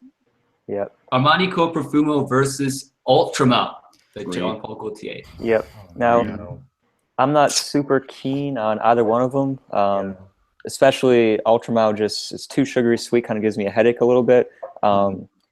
So for me, I'm going to go with Armani Code Profumo. Like that one's okay. To me, it actually reminds me a lot of like a more childish, or not childish, a more youthful version of Polo Supreme Leather. They have a lot of similarities to me in terms of like the tonka bean and the kind of spiciness a little bit.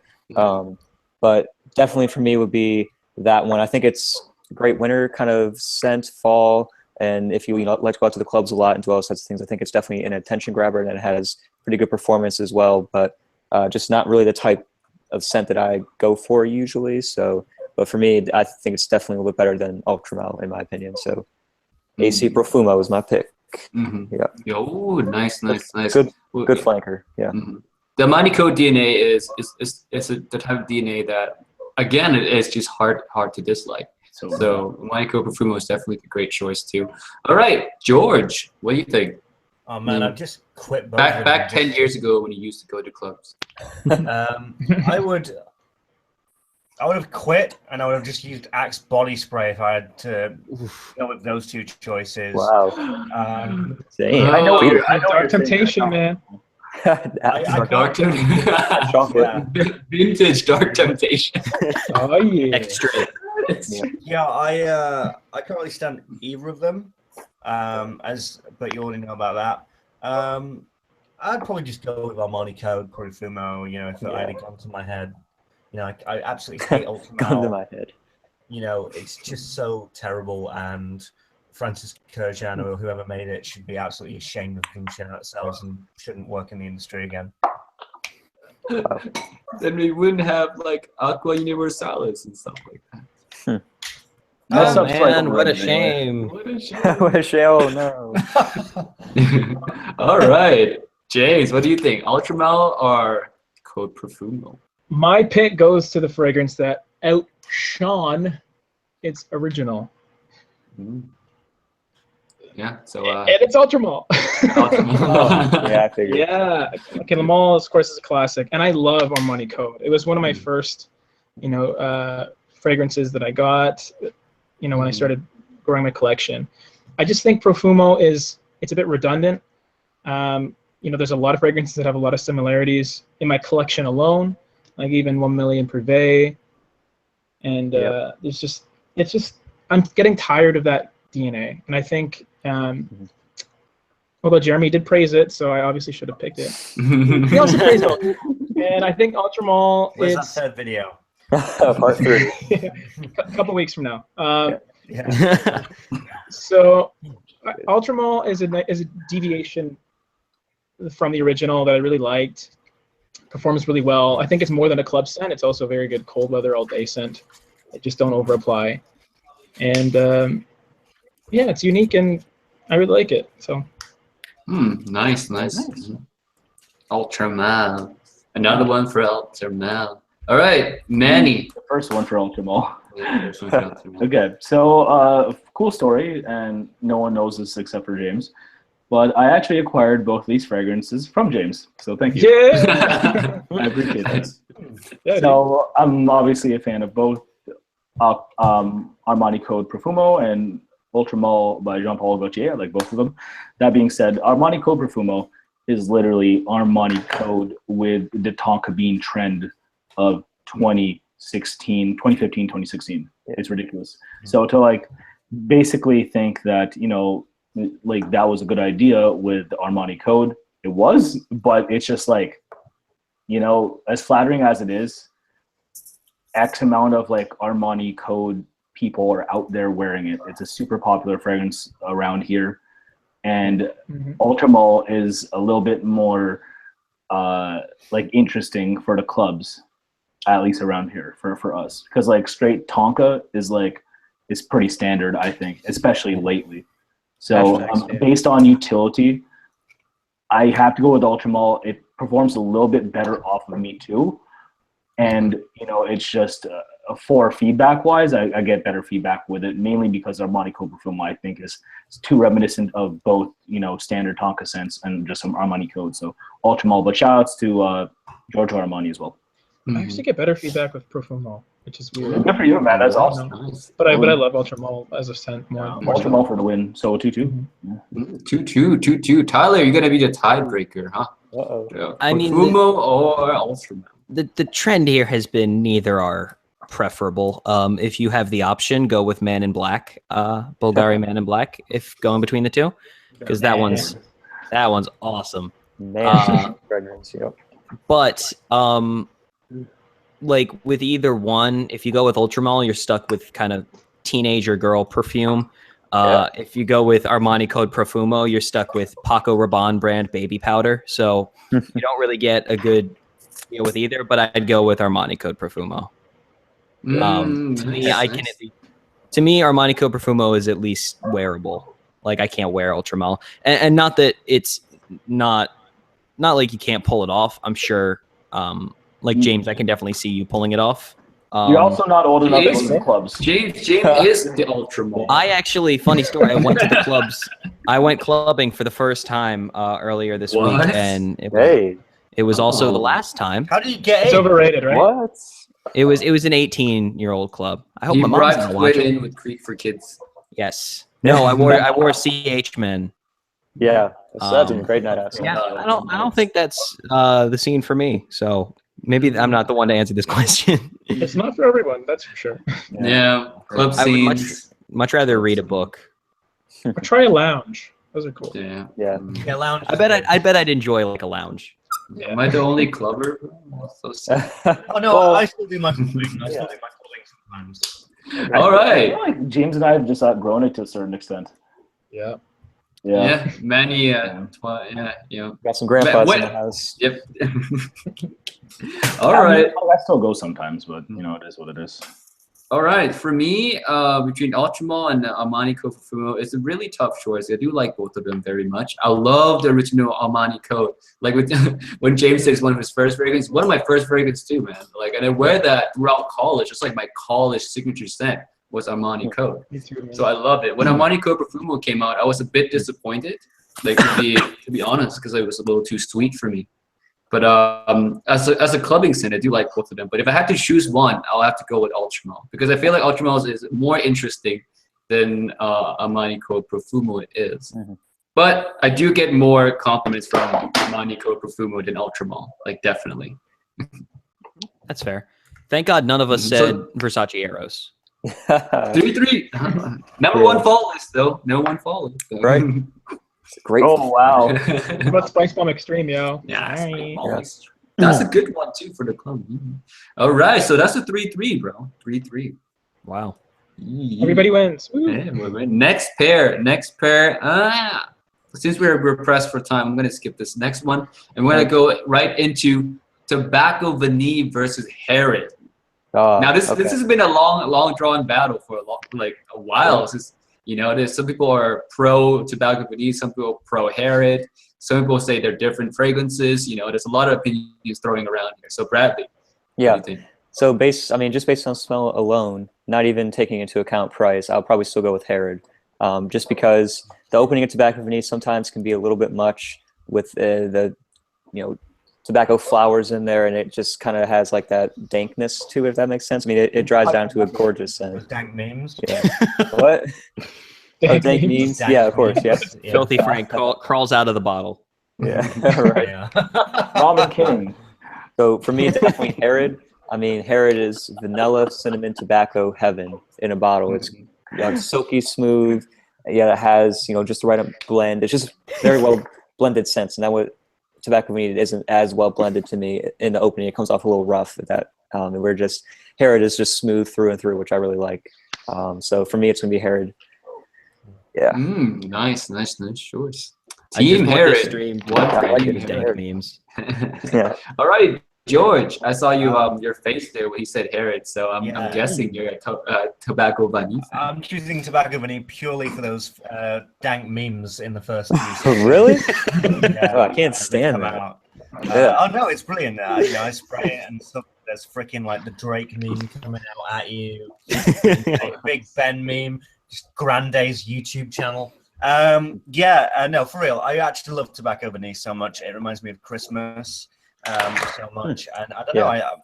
I wear it sometimes just to feel that sort of winter vibe, and it's very comforting. And Herod reminds me too much of Frappan 1270. It reminds me so much of Frappan 1270, and I prefer Frappan 1270. I think Herod's great, but it's it is good, but it's just not really for me. All right, 101. Yeah. James, what about you? This question is difficult because I love both for different reasons. I think Herod is more wearable, throughout the year. Like Herod is, a good fall scent. It's, you could even rock it in the spring. But from a compositional standpoint and uniqueness, I would go with Tobacco Vanille. I think it's one of my kings of the winter. And, winters in Canada are fairly lengthy.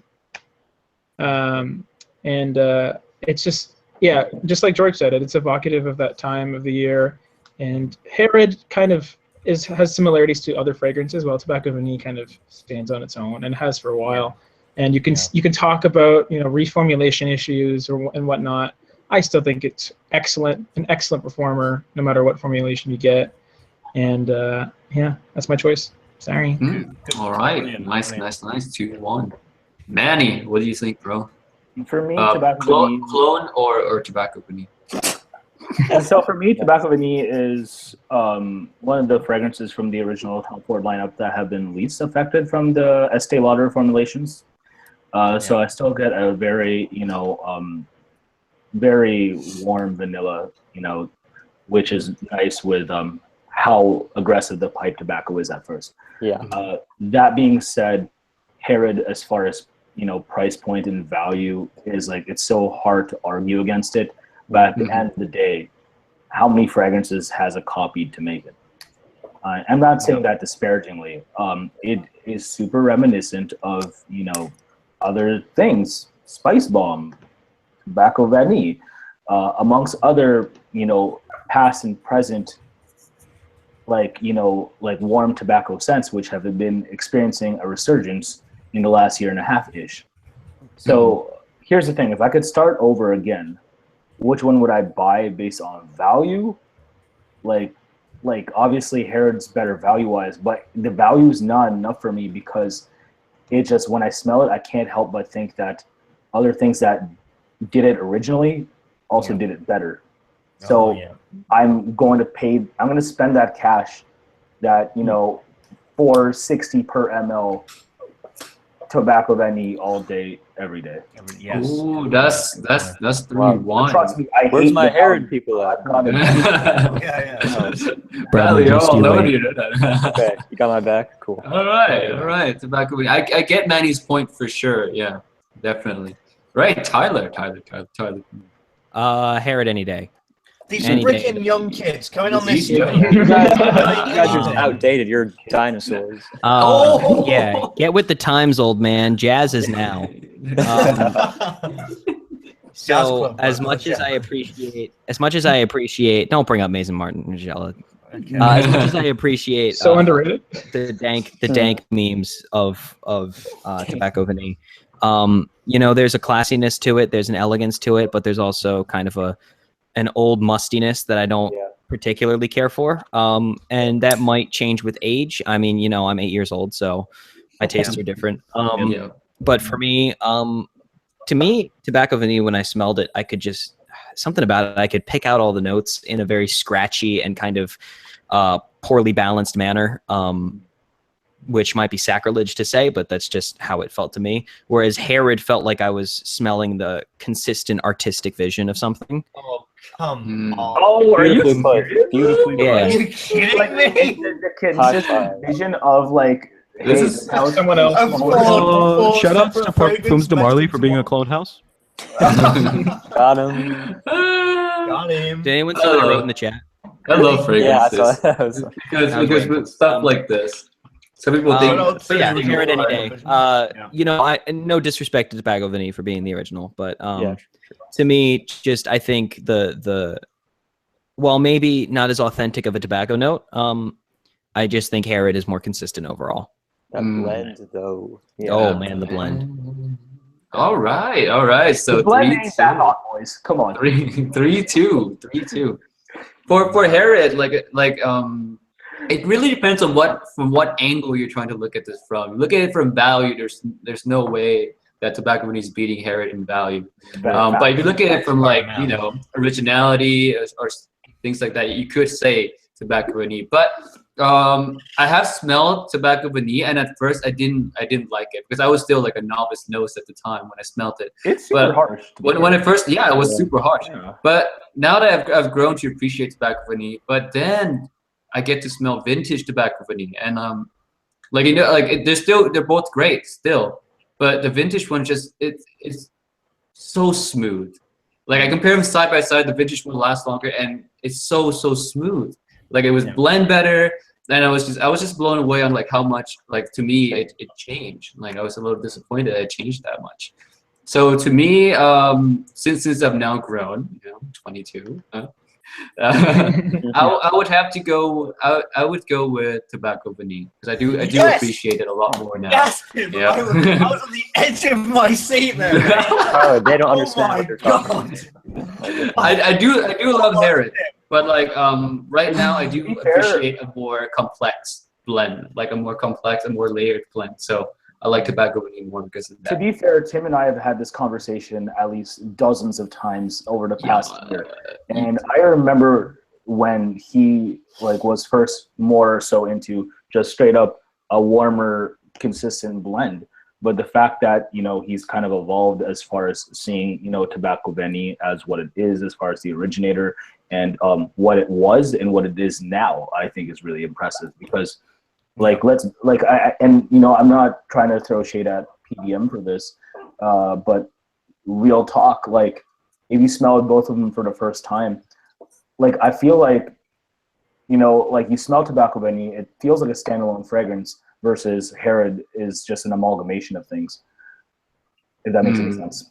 Herod's not my favorite from the line. I don't love Parfums de Marley. For being real, Leighton is my jam. The thing is a very unpopular opinion, but the thing with Herod and tobacco vanille is that if someone were a novice, let's say like any people walking around Nordstrom, if they smell it side by side, I almost guarantee you, like 80% they're gonna pick Herod because Herod is the easier to wear scent, you know. But like once you get more into like like more niche, or you get to smell more fragrances.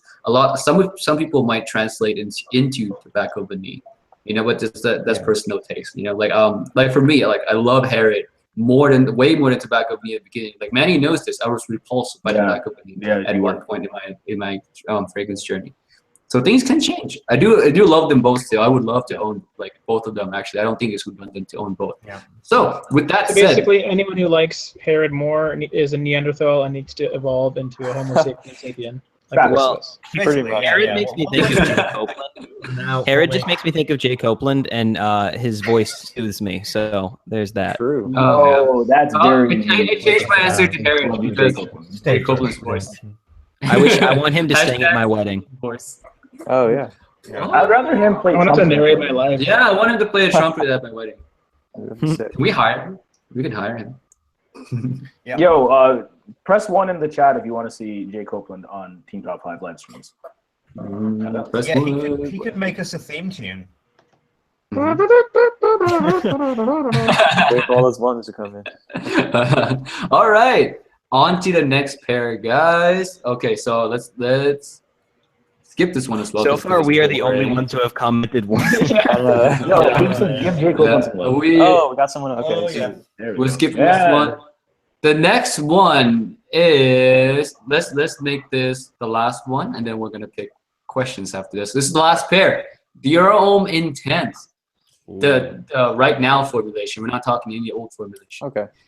Versus Valentino Uomo Intense. The Battle of the Iris, guys. The Battle of the Iris. All right. This is a good one. Bradley.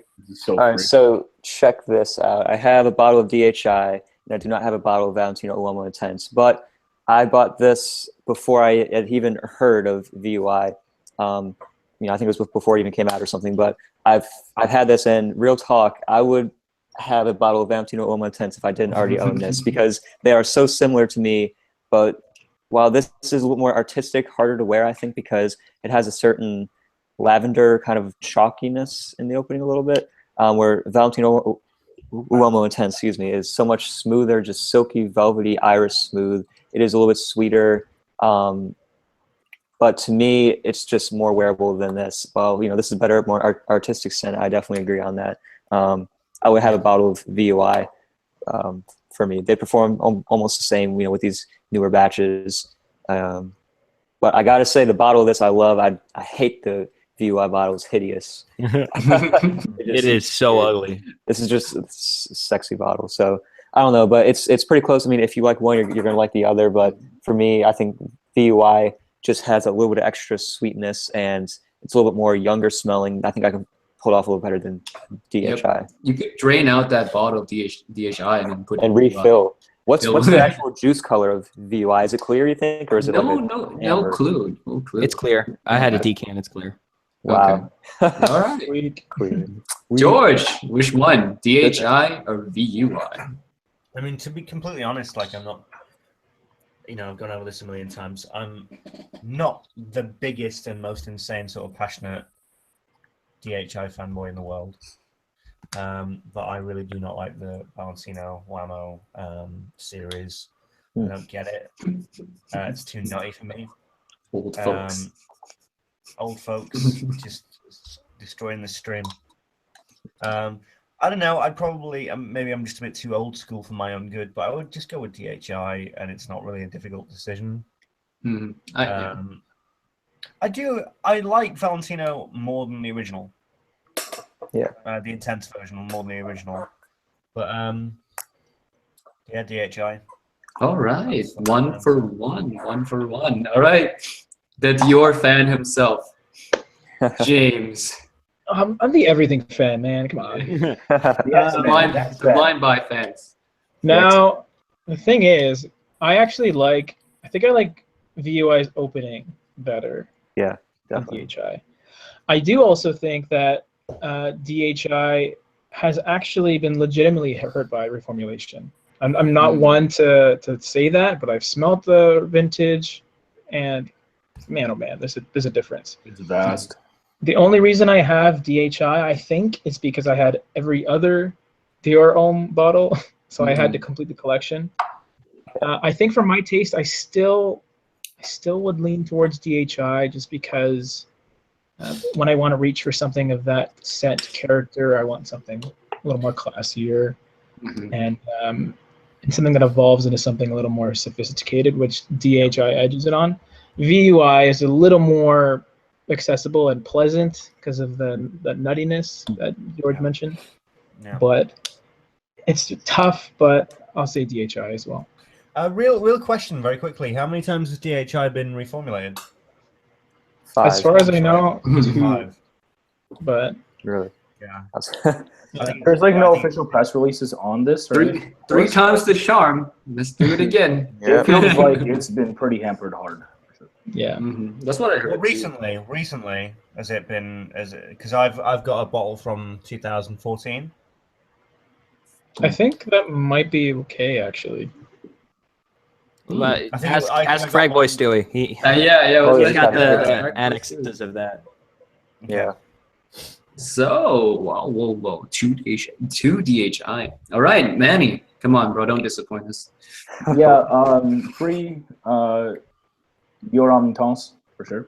Dior Intense, like for me, it's just like it's definitely a landmark fragrance as far as it made almost Dior a little bit more accessible to people who didn't normally like Iris to begin with.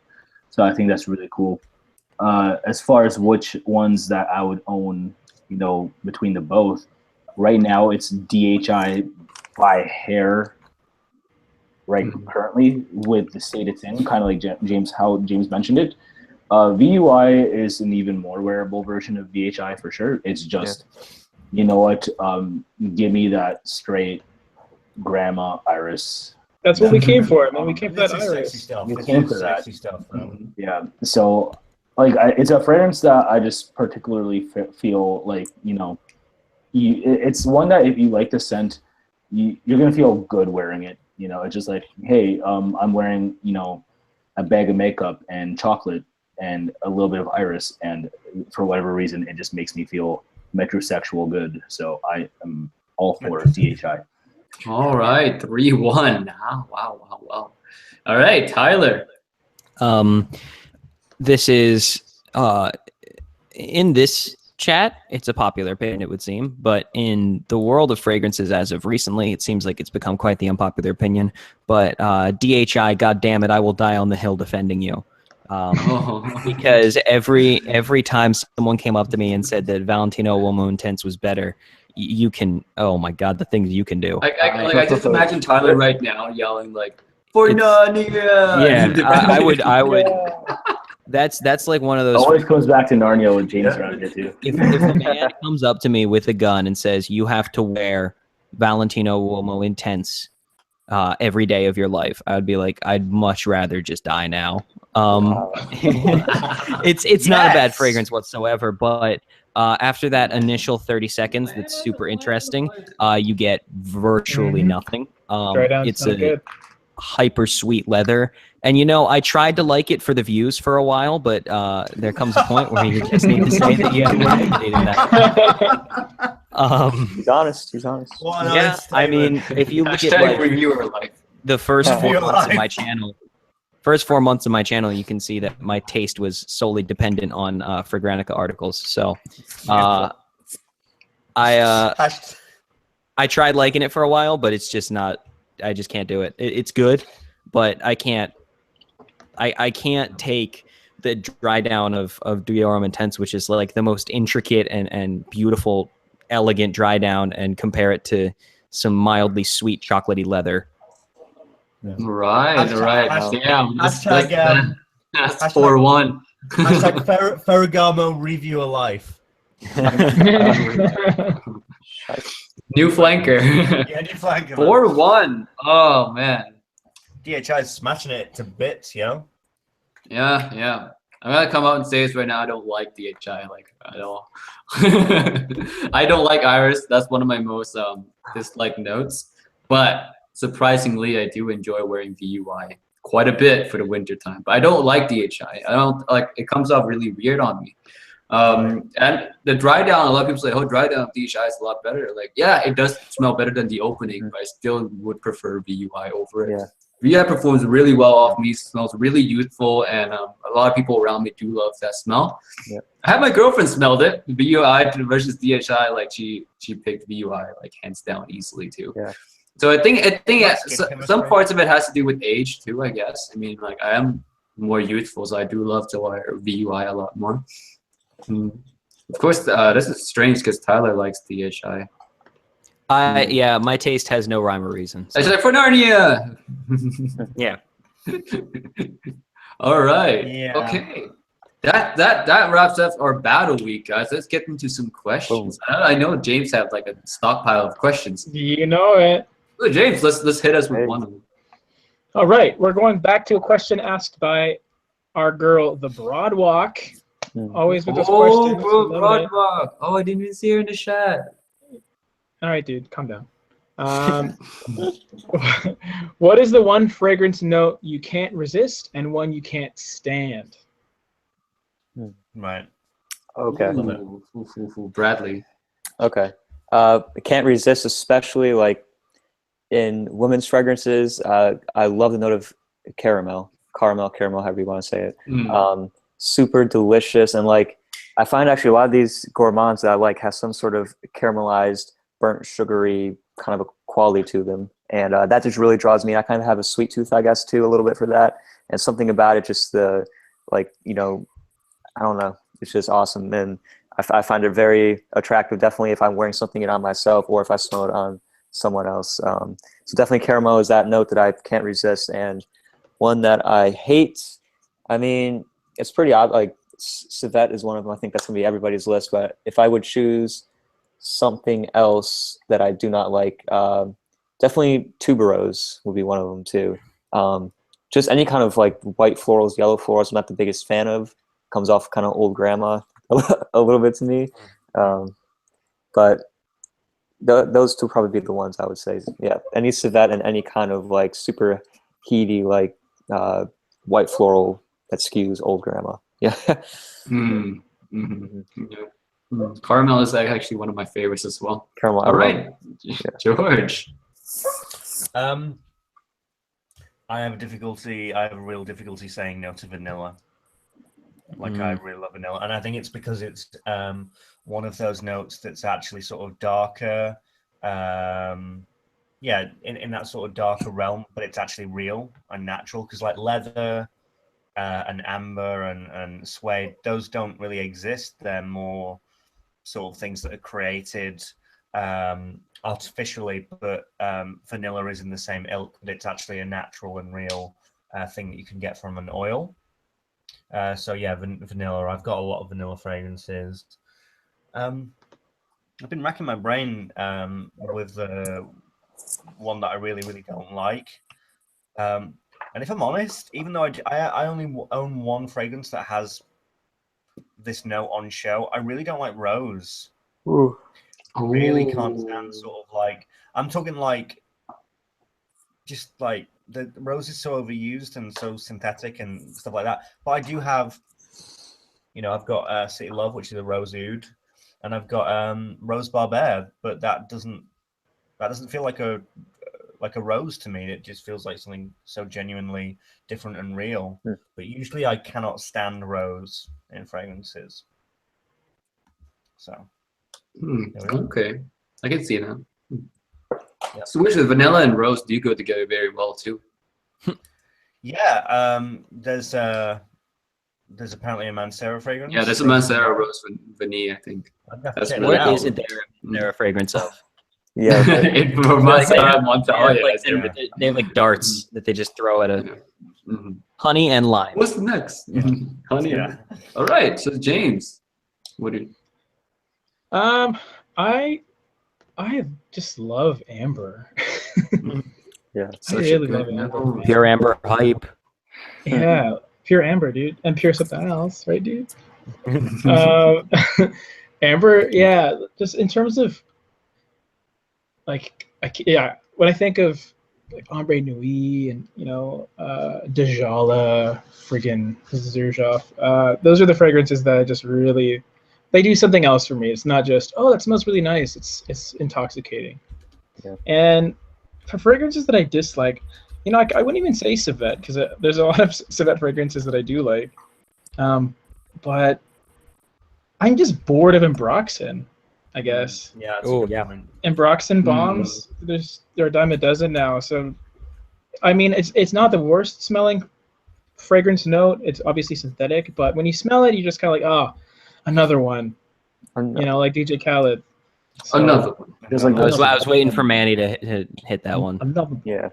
Yeah. So yeah, Amber and Ambroxan. Those are my two. All right, fair. All right, Manny. Alrighty. So as far as fragrance note that you know, I just can't live without. First off, shouts to the Broadwalk. She's bae. That being said, yeah, like real talk, like something that I definitely can't live without. To be honest, is Iris. I think it's so cool. Like, yeah, Bae d'Argent. You know, The original Dior Homme. 31 Rue Cambon, which is one of my favorite fragrances, period. You know, at least Eau de Toilette version, before, you know, Chanel Stewart everything. Iris is just, you know, for me, it's like a note that like at least one Iris fragrance like pops up into my head at least once before choosing what I want to wear. You know, it's always something that I will contemplate wearing daily, as daring as that sounds. But I think Iris is such a unique note that is super, like you can manipulate it in so many other ways that most people don't know, even within the fragrance community. So I think Iris is lovely. It's more than a makeup bag. As far as one that I can't stand whatsoever, gosh, that's tough. You know what? It's weird. Like, I'd say super heavy Tonka fragrances. I think, you know, James and James and Timmy know this of me. Like, it's just like depending on how well it goes off of my skin, and typically it's a bomb. It's just sometimes I just can't physically live in my own, you know, scent cloud. It's not like it smells bad. It's just, good Lord, it's just sometimes too much with like my skin type. You know, I don't think it smells great. Don't get me wrong. I love, you know, shout out to Sav Dizzle. You know, real shit. It just I can't wear it. It's just too much off me. So, It's overwhelming. Yeah. I was just thinking, like, how funny would it be if they released a Gypsy Water Tonka edition? Manny's head explodes. Obviously, I'd be heartbroken, but I would still buy it. You might like it, you know. It depends on how he does Tonka bean. Yeah. What about Gypsy Water Extreme Clove? Oh, you know what's funny? Because like James and I have had this conversation about clove in the past, especially with like Frederic Malle fragrances, more specifically Dominique Ropion, and that's like his signature like note, if anything, is clove. He puts clove in everything. And we have our friend, our friend Adam Kennedy hates clove as a result of wearing Costume National on. That was good though. A Dominique Ropion fragrance. But yo, let's be real. That is such a heavy clove fragrance. It'll make It's a clove bomb. I picked it up off of him, so I don't mind it. Good. Much love, man. That's awesome. The clove is so extra. Love you, Adam. All right. All right, Tyler. I actually owe my favorite note to a reviewer who is in this stream right now. So, any guesses as to who it is? Could be George. Manny, thank you very much for giving me sandalwood. Yeah, I almost said it. Yeah, you got me into sandalwood, man. That holy shit. Like, you got Seawater, Santal Carmel, you got Sacred Wood, you got Reflection. Sacred Wood, yeah. Egoist. Let's not, George. My favorite sandalwood. See, I've worn like Gypsy Water like 20 times this year. And I've only worn Santal Carmen like 3 times this year, so I need to test it more. But so Gypsy Water is pretty much my favorite sandalwood. But what I love about sandalwood is that it's like, in and of itself, it's kind of its own fragrance because it's so interesting. Like it has the depth and complexity and contrast and nuance that I look for in any other fragrance in one note. So that's what I love about it. As far as a note that I can't do, cumin. Cumin, however you want to say it. Cannot. It smells like old man, like yeah, it just smells like body odor and it smells like what I imagine like. Not gonna go there, but it's just nasty. Mm. Yeah. No Can't do odor for cumin. you. Yep. Even no even noir. Atelier, even Atelier couldn't do cumin very well. Wow, that's saying something. Yeah. Coming. All right. So for me, I think like I was trying to think of a note that I've never really found a bad fragrance for. That I've never been repulsed by. I mean, I love vanilla, but I do recall some really weird vanilla fragrances as well. So I was thinking of this. My favorite one that I really cannot resist gotta be coffee. I always love a good coffee fragrance. I don't think I've ran into a bad coffee fragrance yet in my personal. Really? Yeah, so I've always enjoyed a nice coffee smell. And there's one by Kerosene. It's called Follow. It smells straight up like espresso beans. It smells so good. Yeah. Shout out to Kerosene fragrance. Yeah, Kerosene. That was really, really good. So I always enjoy a nice coffee scent.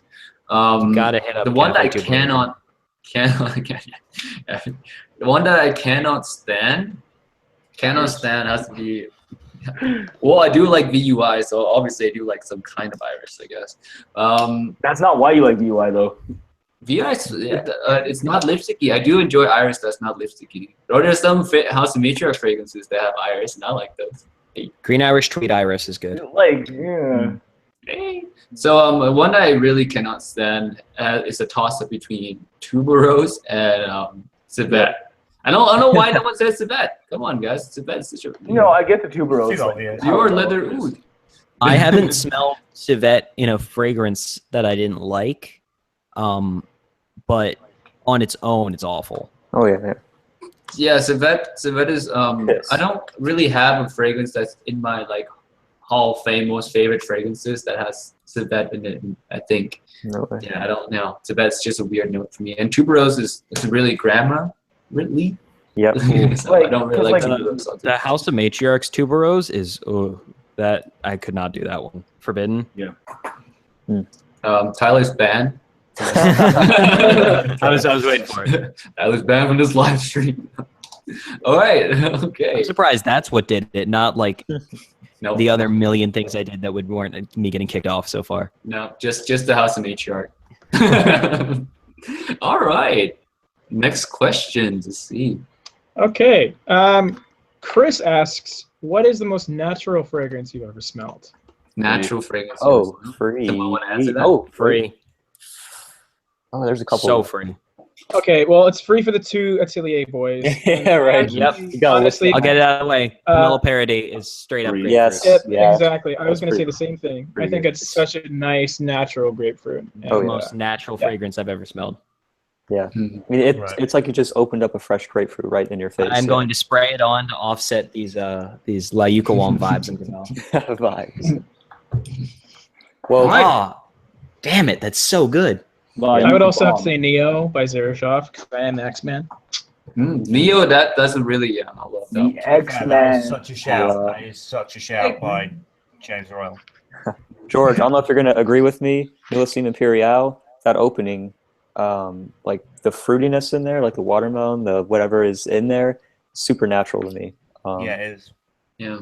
That's pretty, it's Yeah. tied with me with any Atelier pretty much, but Also, Gucci Pour Homme de, very natural tea. I'd say it's like, especially when you wear it, it smells like someone's like, for example, when I wear a Gucci Pour Homme de, it's more like someone's complimenting me on my personal scent rather than my fragrance, and that's every time I get positive feedback with Gucci Pour Homme de.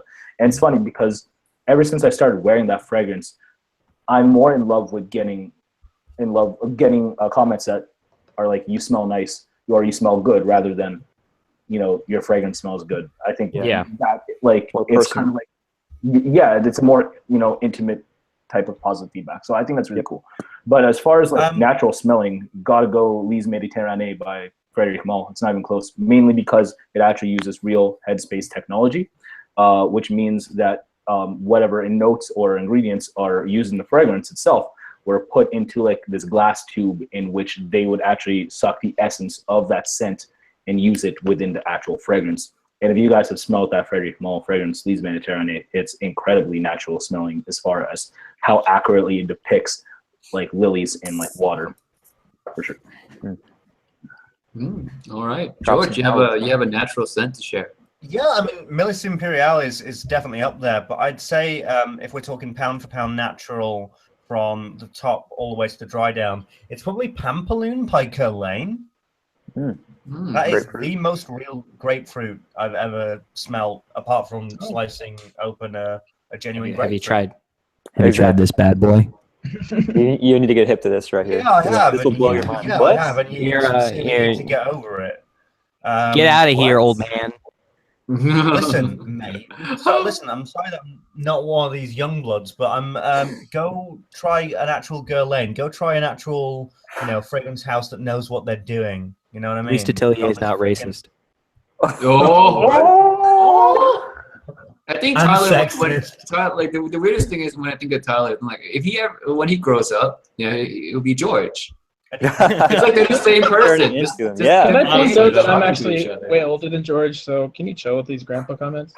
Let me just tell you. All right. That's the reason Ashton haven't come back to us yet. Kyler, let's just be honest and break the news.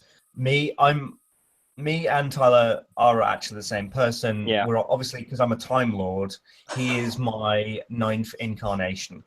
I'm going to die. He's breeding me for fragrance reviewing. Yeah, basically. He is my There were some slip ups though. For instance, DHP. We disagree on that one.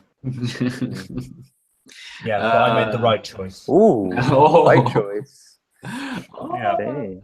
All right. As for natural smelling fragrances, you guys already know my answer. It's like pretty much a lot of the fragrances from the house of Matriarch smells extremely natural to me. Yeah.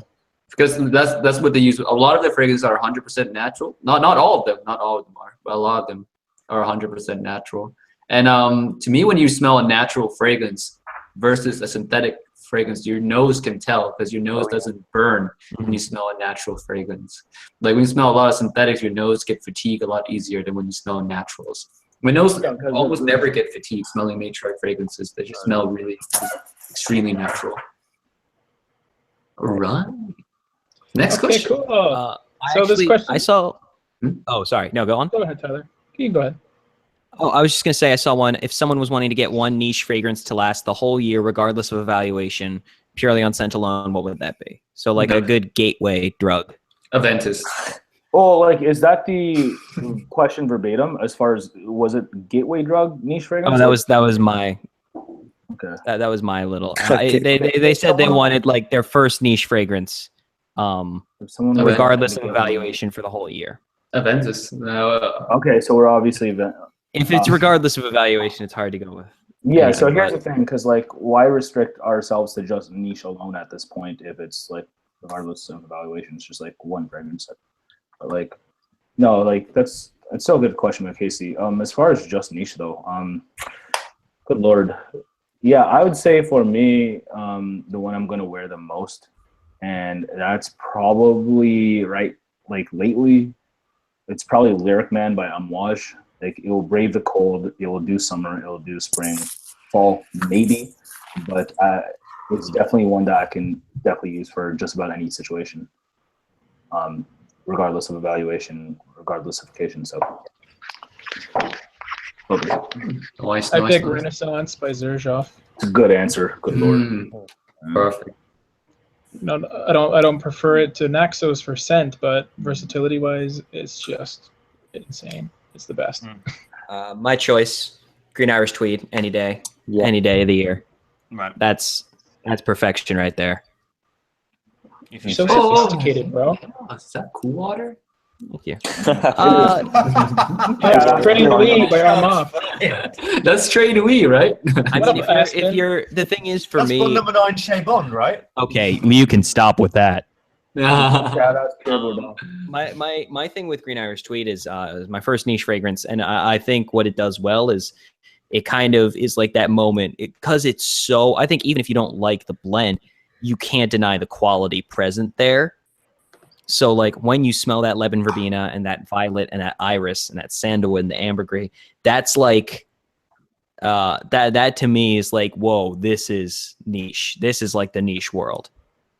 I would disagree at this point. But I can definitely comprehend where you're coming from. No, that's fine. That's fine, Manny. You just hate me. It's just honestly, like, I'm just tired of wearing it and just people just saying I smell like cool water. Like, it's like it's a $425 fragrance, and while I can comprehend the quality from it, it's just I feel super diluted if I get that kind of feedback, sadly. Yeah. So it's like literally a fragrance I can only enjoy for myself now, which is because it's a lovely fragrance. It's just cool water is a thing, unfortunately. Wake up, sheeple. Man, like, yeah, I don't know what to say. It's tough. Get well. Yeah. All right.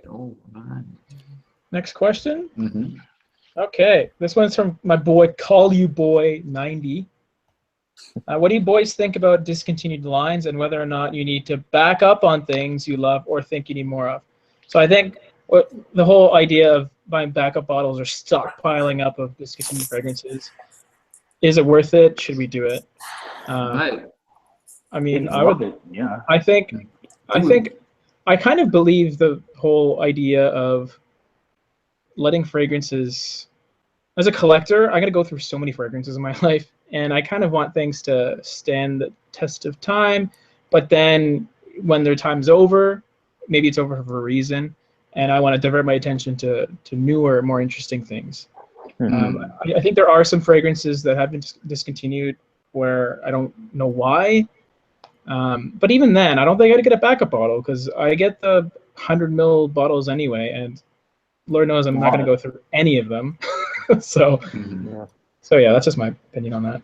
All right. Can you repeat the question to George since we lost him for a few seconds? The internet just died and. No problem, George.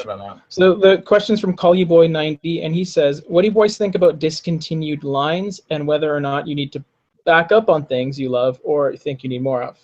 Here's the thing about that question. Don't back up on things that you have yet to smell. So, like, don't literally, like, blind buy. Go buy 10 bottles of Mahogany Woods.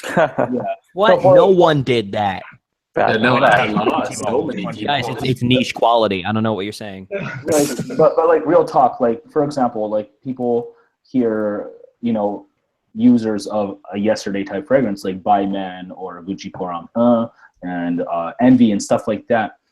And like, honestly, unless you've smelled it off of someone who still is wearing their bottle of it, and maybe you've tested it yourself, like, I don't think it's worth it to just blind buy that. But if you know something's going discontinued, it's something that you already love. If you love it enough that you know you're going to go through your 100 ml or 50 ml and you're going to want more, like, have at it, as long as you're happy. If you're one of these people in the fragrance journey of things that want to go out and actively smell everything, it's probably not in your best interest. For me, I understand that I'm not going to go out and smell everything either. So I kind of differ from certain creators on here because I'll kind of just emphasize what I like and kind of explore that way rather than trying to smell everything. It's so hard to, especially in the country I live in. I'm never going to get new releases ASAP and whatnot like that. There's a bunch of things I don't have access to. So if there's something that you love dearly and you can't get a hold of it afterwards, yeah, stockpile on it. But as long as you feel like it's worth it for you and if you're going to need it. Definitely.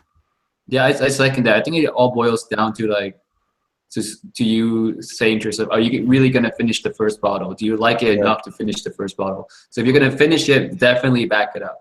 Like, if you're not going to finish it, like, guys, I own around 100 something bottles here. I'm never really going to finish a bottle of fragrance almost ever, despite how much I love it, because I own so many. So it's for us, for collectors, it's kind of like weird to back up on any bottle, really. Like, you really got to ask yourself, like, how much you would actually use that fragrance, and do you see it running out in the future? Yeah. To me, I kind of think that death is just as much a part of life as life is. So oh my God. Kind of just let it go. Like, I did the Nick Young reaction, if you guys know what I mean. Where he's like, like the Lakers player. Because as much as I am a memer through and through, I think at the same time I try and be a little sincere at times, and I think, like, fragrances like Lana Weed Delhomme. You know, I've done my clickbait with Lana Weed Delhomme. I've done my how to save your Lana Weed Delhomme. Don't buy vintage. Like I've done it, but I think it's time to move on. I think it's time to move on from certain things like that. You know, they're reformulated. They're not going to be. It's not like they're going to reformulate it back to vintage. So. I think reformulations are a bit different than discontinued fragrances, though, too. Yeah. That's true. That's very true. I wish. I think there's a lot of reformulations that are comparable and aren't worth getting backups for. I also think M7, for example, is one of my favorite fragrances. But if you, I mean, I wouldn't go spending hundreds of dollars on it. Get M7 Oud Absolute. I mean, that's, in my opinion, it's and that shit's awesome. It's kind of the reformulation. It's accessible. It's cheap, and it's almost as good. So Yeah. Right. So my thoughts on this also is you've got to be careful, and you've got to be making sure that if you I've got 7. I don't even believe I'm saying this. I have 7 backup bottles of Sean John Unforgivable. God. Right. 7. that's so nice. Right. I was a young man. I was 19. 100 years ago. He's just alive. 100 years. Yeah. So listen. Right. Let me explain myself. All right. Because I feel as I must. If there was no Sean John Unforgivable, there would be no Fragrance Apprentice. That's what I told Tyler yesterday. In fact, we had a conversation about this. Because I bought 3 fragrances. One was Diesel under the Brave, Mont Blanc Individual, and the Sean John Unforgivable was the one that made me really get into fragrance in a big way. And of course, that transmitted to Millésime Impérial, which is my favorite fragrance of all time. Now, I loved Sean John Unforgivable so much, and I had such a great summer with it when I was 19 that I got word that it was being discontinued. That it was like, that is it. You will never get Sean John Unforgivable again. And so I thought, I've got a great idea. Because it was still quite cheap. I was like, oh my God, it's so cheap online. So I bought 7 bottles. That's a lot. You could take a bath and that amount run out. Yeah. So I've still got. I've not even used up the first one yet. Yeah. See, guys, this is what we meant. Like, well, the good thing is if you spray all of them, empty every single one of them onto your body, it might make you through 2 hours of the day. Yeah, exactly. Hey. Right. You're right. Might. So, Tyler, you are never coming on this stream again. And, right, never. Right. First of all, This was a suicide mission. You are infringing. You're infringing on my part, being savage on this stream and doing it can only be one Highlander. Assert your dominance. Yeah. Burn several bridges. I'm the alpha dog here. And right, so I'm only halfway through that first bottle, right? And not just that, but the final painstaking problem is I'm just looking online here. I've got a ton of 75 mils. They're all 75 mils. I can buy Sean John Unforgivable Man 125 mil for £28.95. So I am well and truly screwed because it wasn't properly discontinued, or it was discontinued and then it came back. Yeah. And this is the See, guys, lesson learned from George himself. Even backup bottles. All right, Rally, what's your thoughts on this? Well, see, this whole fragrance journey, we kind of fall in and out of love with different scents all the time, I think. And as far as discontinuations go, it's just a part I think that we have to accept. Just with like anything, things can't last forever. And if you really, I agree with you guys. If you really love something a lot, and if you know it's going to be coming to a quick end, and you want to kind of stockpile, sure, I think it's okay to get. I personally don't have any backup bottles, not even a chrome or anything, because I don't think they'll ever be discontinued at this point. But I don't know. I think it's just one of those things that you just have to kind of accept. And I think that there are new things that will come out that maybe will replace it, and then I'll kind of look forward to. I don't really want to focus on looking back so much, but kind of want to focus on looking forward at what kind of new things are going to be coming out. I don't know. I'm kind of up and down with it. Like, if Chrome were to be discontinued tonight and there were no more bottles, sure, I would buy more. But 7. Yeah, right.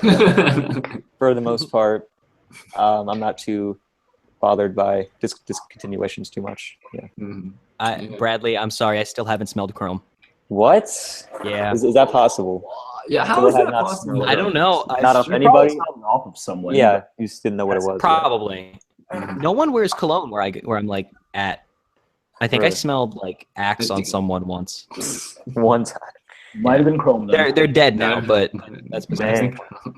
that hurt, All man. right, James. Let's do two or three more questions to see how. Yeah, let's two Sure. more questions. This question is a bit it's a bit different. It's kind of fun. This is from Sense.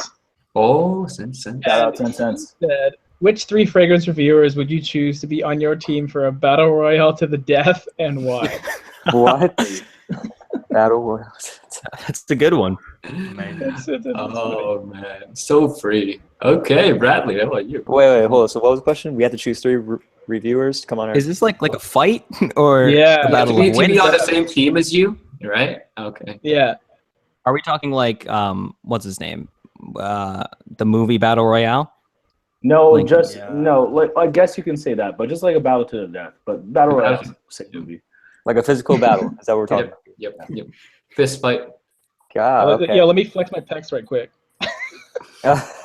So I'm choosing one to face 2 others. Is that how it's going on? Or I'm just choosing one? No, you're chasing 3 Which people. three fragrance reviewers would you want on your team? Yeah, Okay. yeah. You pick 3 people that you want on your team. Oh, okay. Yeah. I got you. Okay. Definitely Big Beer Business, one of them.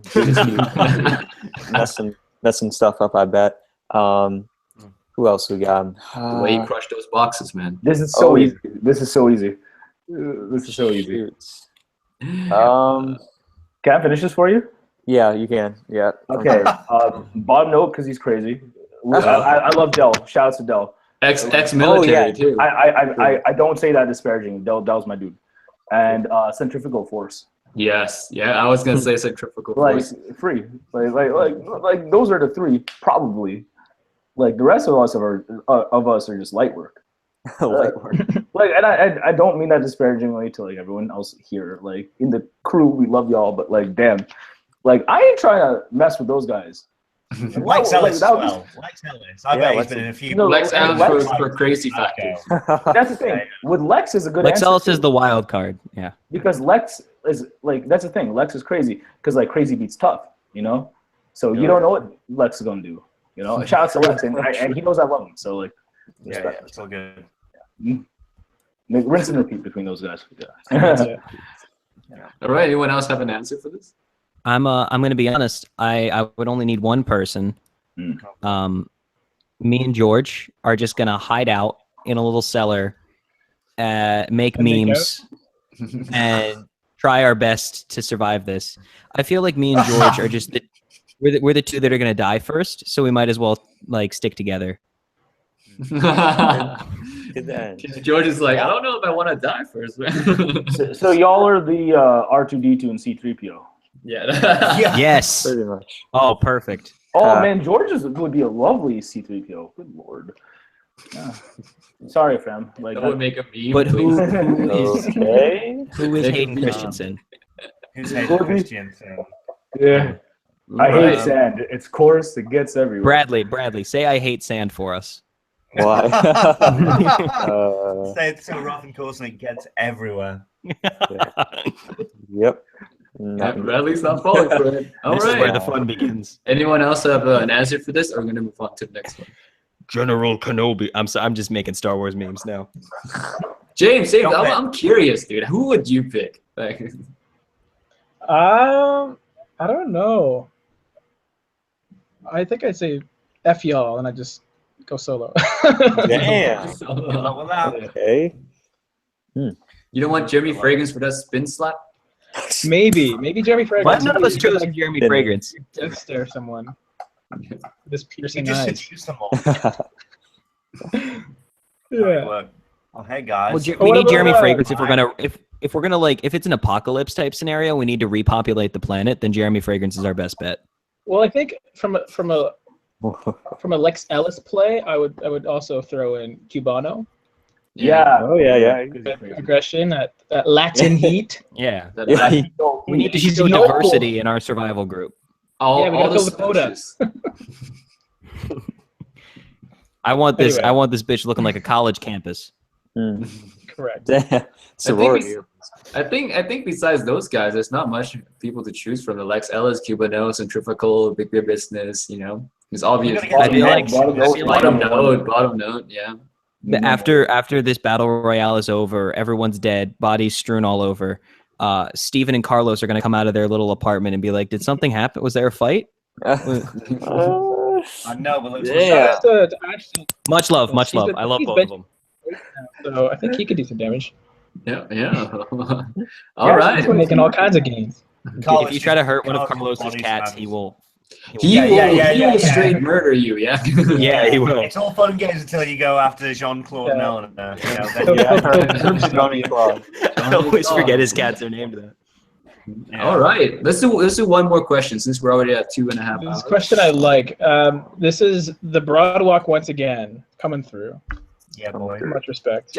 Now, we may simplify this for time. It's what are the top 3 fragrances on your to buy list currently? Oh. So we can do 3, or we can do 1 or 2, or whatever you guys have. Yeah. All right, let's go in order with this. This is the last question. So Bradley, what's on your top of your buy list? I actually just bought 2 today that are on their way, so those don't count. I have definitely 3. One of them, a full bottle of Hobdon. I only have my little sample decant still, but that's gonna be my signature as we kind of get cooler in fall, and that's definitely gonna get a 4.2 of that. I actually just sprayed Baudelaire from Vibrator on my wrist a little while ago. Loving it. Getting a bottle of that too. Hey, right? Yes, Baudelaire. Yeah, there we go.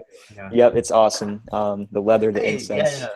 Yeah. And shoot, I got a little list written out right here of how about let's go with I want to try something from Slumber House. I really do. Yes. So go for it. possibly Keist. That may be on my to buy list very, very shortly here. So yeah. All right. 3. I'm joking. George. What's on your buy list, George? Yeah, Pardon by Nasamato, actually. Oh, my favorite from that. Pardon? Yeah, that's something that I'm really kind of into. Probably I want a full bottle of Gique by Slumber House. And why by YSL? Because I had a lot of recently, and it went really well. No, No. George embraces his masochistic side. Actually, if I'm honest, it's probably Ombre Noir, 250 ml. Oh, yeah. I love that. I'm going hard. Yeah. All right, James, what's on your buy list, bro?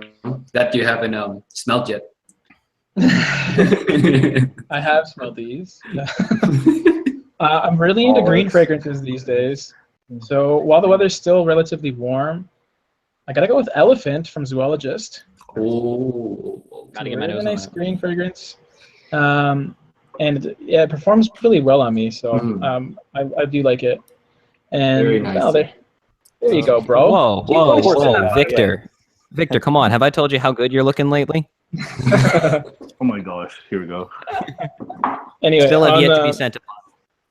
On the topic of green fragrances, my next one would be Russian Leather by Memo. Oh, nice! Yeah, that's a bomb fragrance, man. Good for you, unfortunately, the performance is not great, but it smells so damn good to me. Shout out to Memo. Yeah, no, it's a great. And then going back to my amber obsession, I want to pick up a bottle of Djala by Xerjoff. And I think I will. I got my boy. He's gonna hook me up. So yeah, tell him the store, fam. Shall not. No, that's not the store. But really? A different one. Okay. Yeah. Keep the government out of this. All right. Nice. Manny. What's on your buy list? Here's the thing. It's funny because like we blast Saint Laurent Paris or Yves Saint Laurent Beauty or really whack-ass designer releases, but I feel like their exclusive line is actually up and coming. I think like Reeve Gauche is dope. There's things that they have done that I feel like may or may not be hidden gems. One of them is Trench. Trench is just ridiculous. Like I think the velours, they're just such a cool line. especially that. And it's a really cool citrusy iris. And of course, you guys know I'm about that. One I would have picked up if, you know, summer wasn't ending ASAP or already has. I'll pick it up for next summer is Philosophes by Diptyque. I'm still contemplating the concentration. I like both, so I really can't go wrong with either.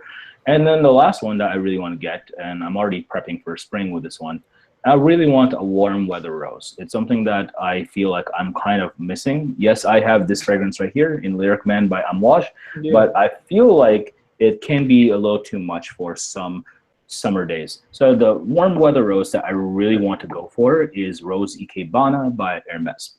And I think I'm gonna cop that ASAP. It's so good and so overlooked, and definitely one of the most overlooked fragrances that I think is amazing. Sweet. Nice. I definitely like the YSL exclusive line is quite it's awesome. the underrated line too. Overlooked, Is that underrated. PSA to anyone who doesn't own Rive Gauche, like, get your life together and go get Rive Gauche. Yeah. This stuff is awesome. Like, I mean, even like the new Rive Gauche is like it's tough. It's nice. I've got the vintage tin. I mean, here's the thing. Like, I still don't think it's worth paying resale for Rive Gauche Pour Homme. And if you can somehow find it at like a local discounter and actually test it out there and stuff and get it at a good rate, good for you, awesome. But otherwise, I know people who've spent like 200 on like a 120 ml, and it's just, I don't think that's worth it. But it's a lot. You guys are gonna hate me, but I actually picked up the vintage tin for $15. What? You know what's crazy? Garage sale. Yo, James, like, I'm not sure if you knew this, but back like a few years ago, Walmart used to carry 75 ml Rive Gauche Pour Homme like that for $24.99, like $24.97 for the 75 ml. Really? Yeah, in Canada. Shit. Oh. I wish I was deeper into barbershop fragrance at the time. Well, I got the 125 from our boy Minnie. You know how it is. Yes, same here, fam. It is godlike. It's the barbershop. Lavender. Yeah, I mean, it's just like it's a barbershop frag, you know. That's what's up. Yeah. Someone call Ice Cube. Top three of my list. Number one, Santal Carmen. Gotta pick that up. Bam. That one, I've been living off a Sephora sample for a while now because it's very, very strong on me. I only need like 2 sprays in the Savannah heat. So I really love it. Number two is actually Colonia Essenza. Nice. To me, I actually prefer it a little bit more to, price-wise, prefer it a little bit more to the original Colonia. The original Colonia is a little too, I think, expensive for what it is, even though I love it. So if I want to get my money's worth, I'm probably going to go with Essenza. What do you think of Intenza? I'm not crazy about Assoluta or Intenza. They smell cluttered to me. Okay. I kind of think Acqua di Parma does simple better, but I haven't given them extensive testing. Okay.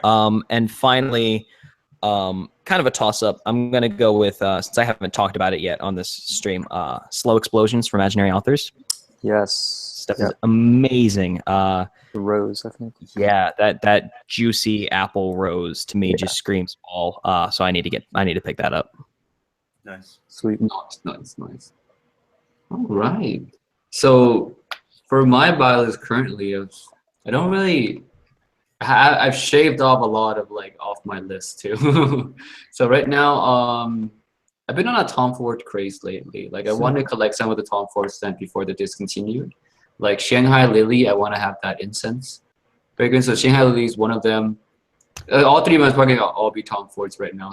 So Shanghai Lily, Plum Japonais, I really want that one, and I think this one is gonna get discontinued too, like sometime in the future. So I don't think it sells well. Champacra Absolute. Champacra Absolute. Yeah. It does better than you think. At least. Does it? Yeah. Like I don't get to a lot of talk for it. Like I hopefully. Well, that's a community, but like casuals seem to like it, especially women. All right. So yeah, like I'll probably grab those three because like I love those scents from Tom Ford. Yep. Oud Mineral will be in there too, because I really like the salty sea vibe that it has. Alrighty. So guys, thank you so much for tuning into the live stream today with a special guest, TM Sense. I hope you guys enjoyed the live stream. You guys enjoyed all the games and stuff. And as always, thank you for the support. And tune in next week for Team Top 5 live stream number 14. All right, guys. With that said, I'll see you. With that said, the stream is over. I'll see you guys next week. And guys, let's stay on for like 5 minutes. Yeah, all right. Shameless plug for Wednesday. There might be a collaboration with me and our guest this week. Oh, it's the most proud I've been of something in a long time. Oh, exciting. Looking forward to it. I'm excited to see where you went with it, James. Yeah, it's so stupid, but I love it. It's all about the memes, fam. We gotta pull a big meme on the whole community. Yeah. All right, guys. We'll see you guys later. Peace out. Bye. See you guys. See ya.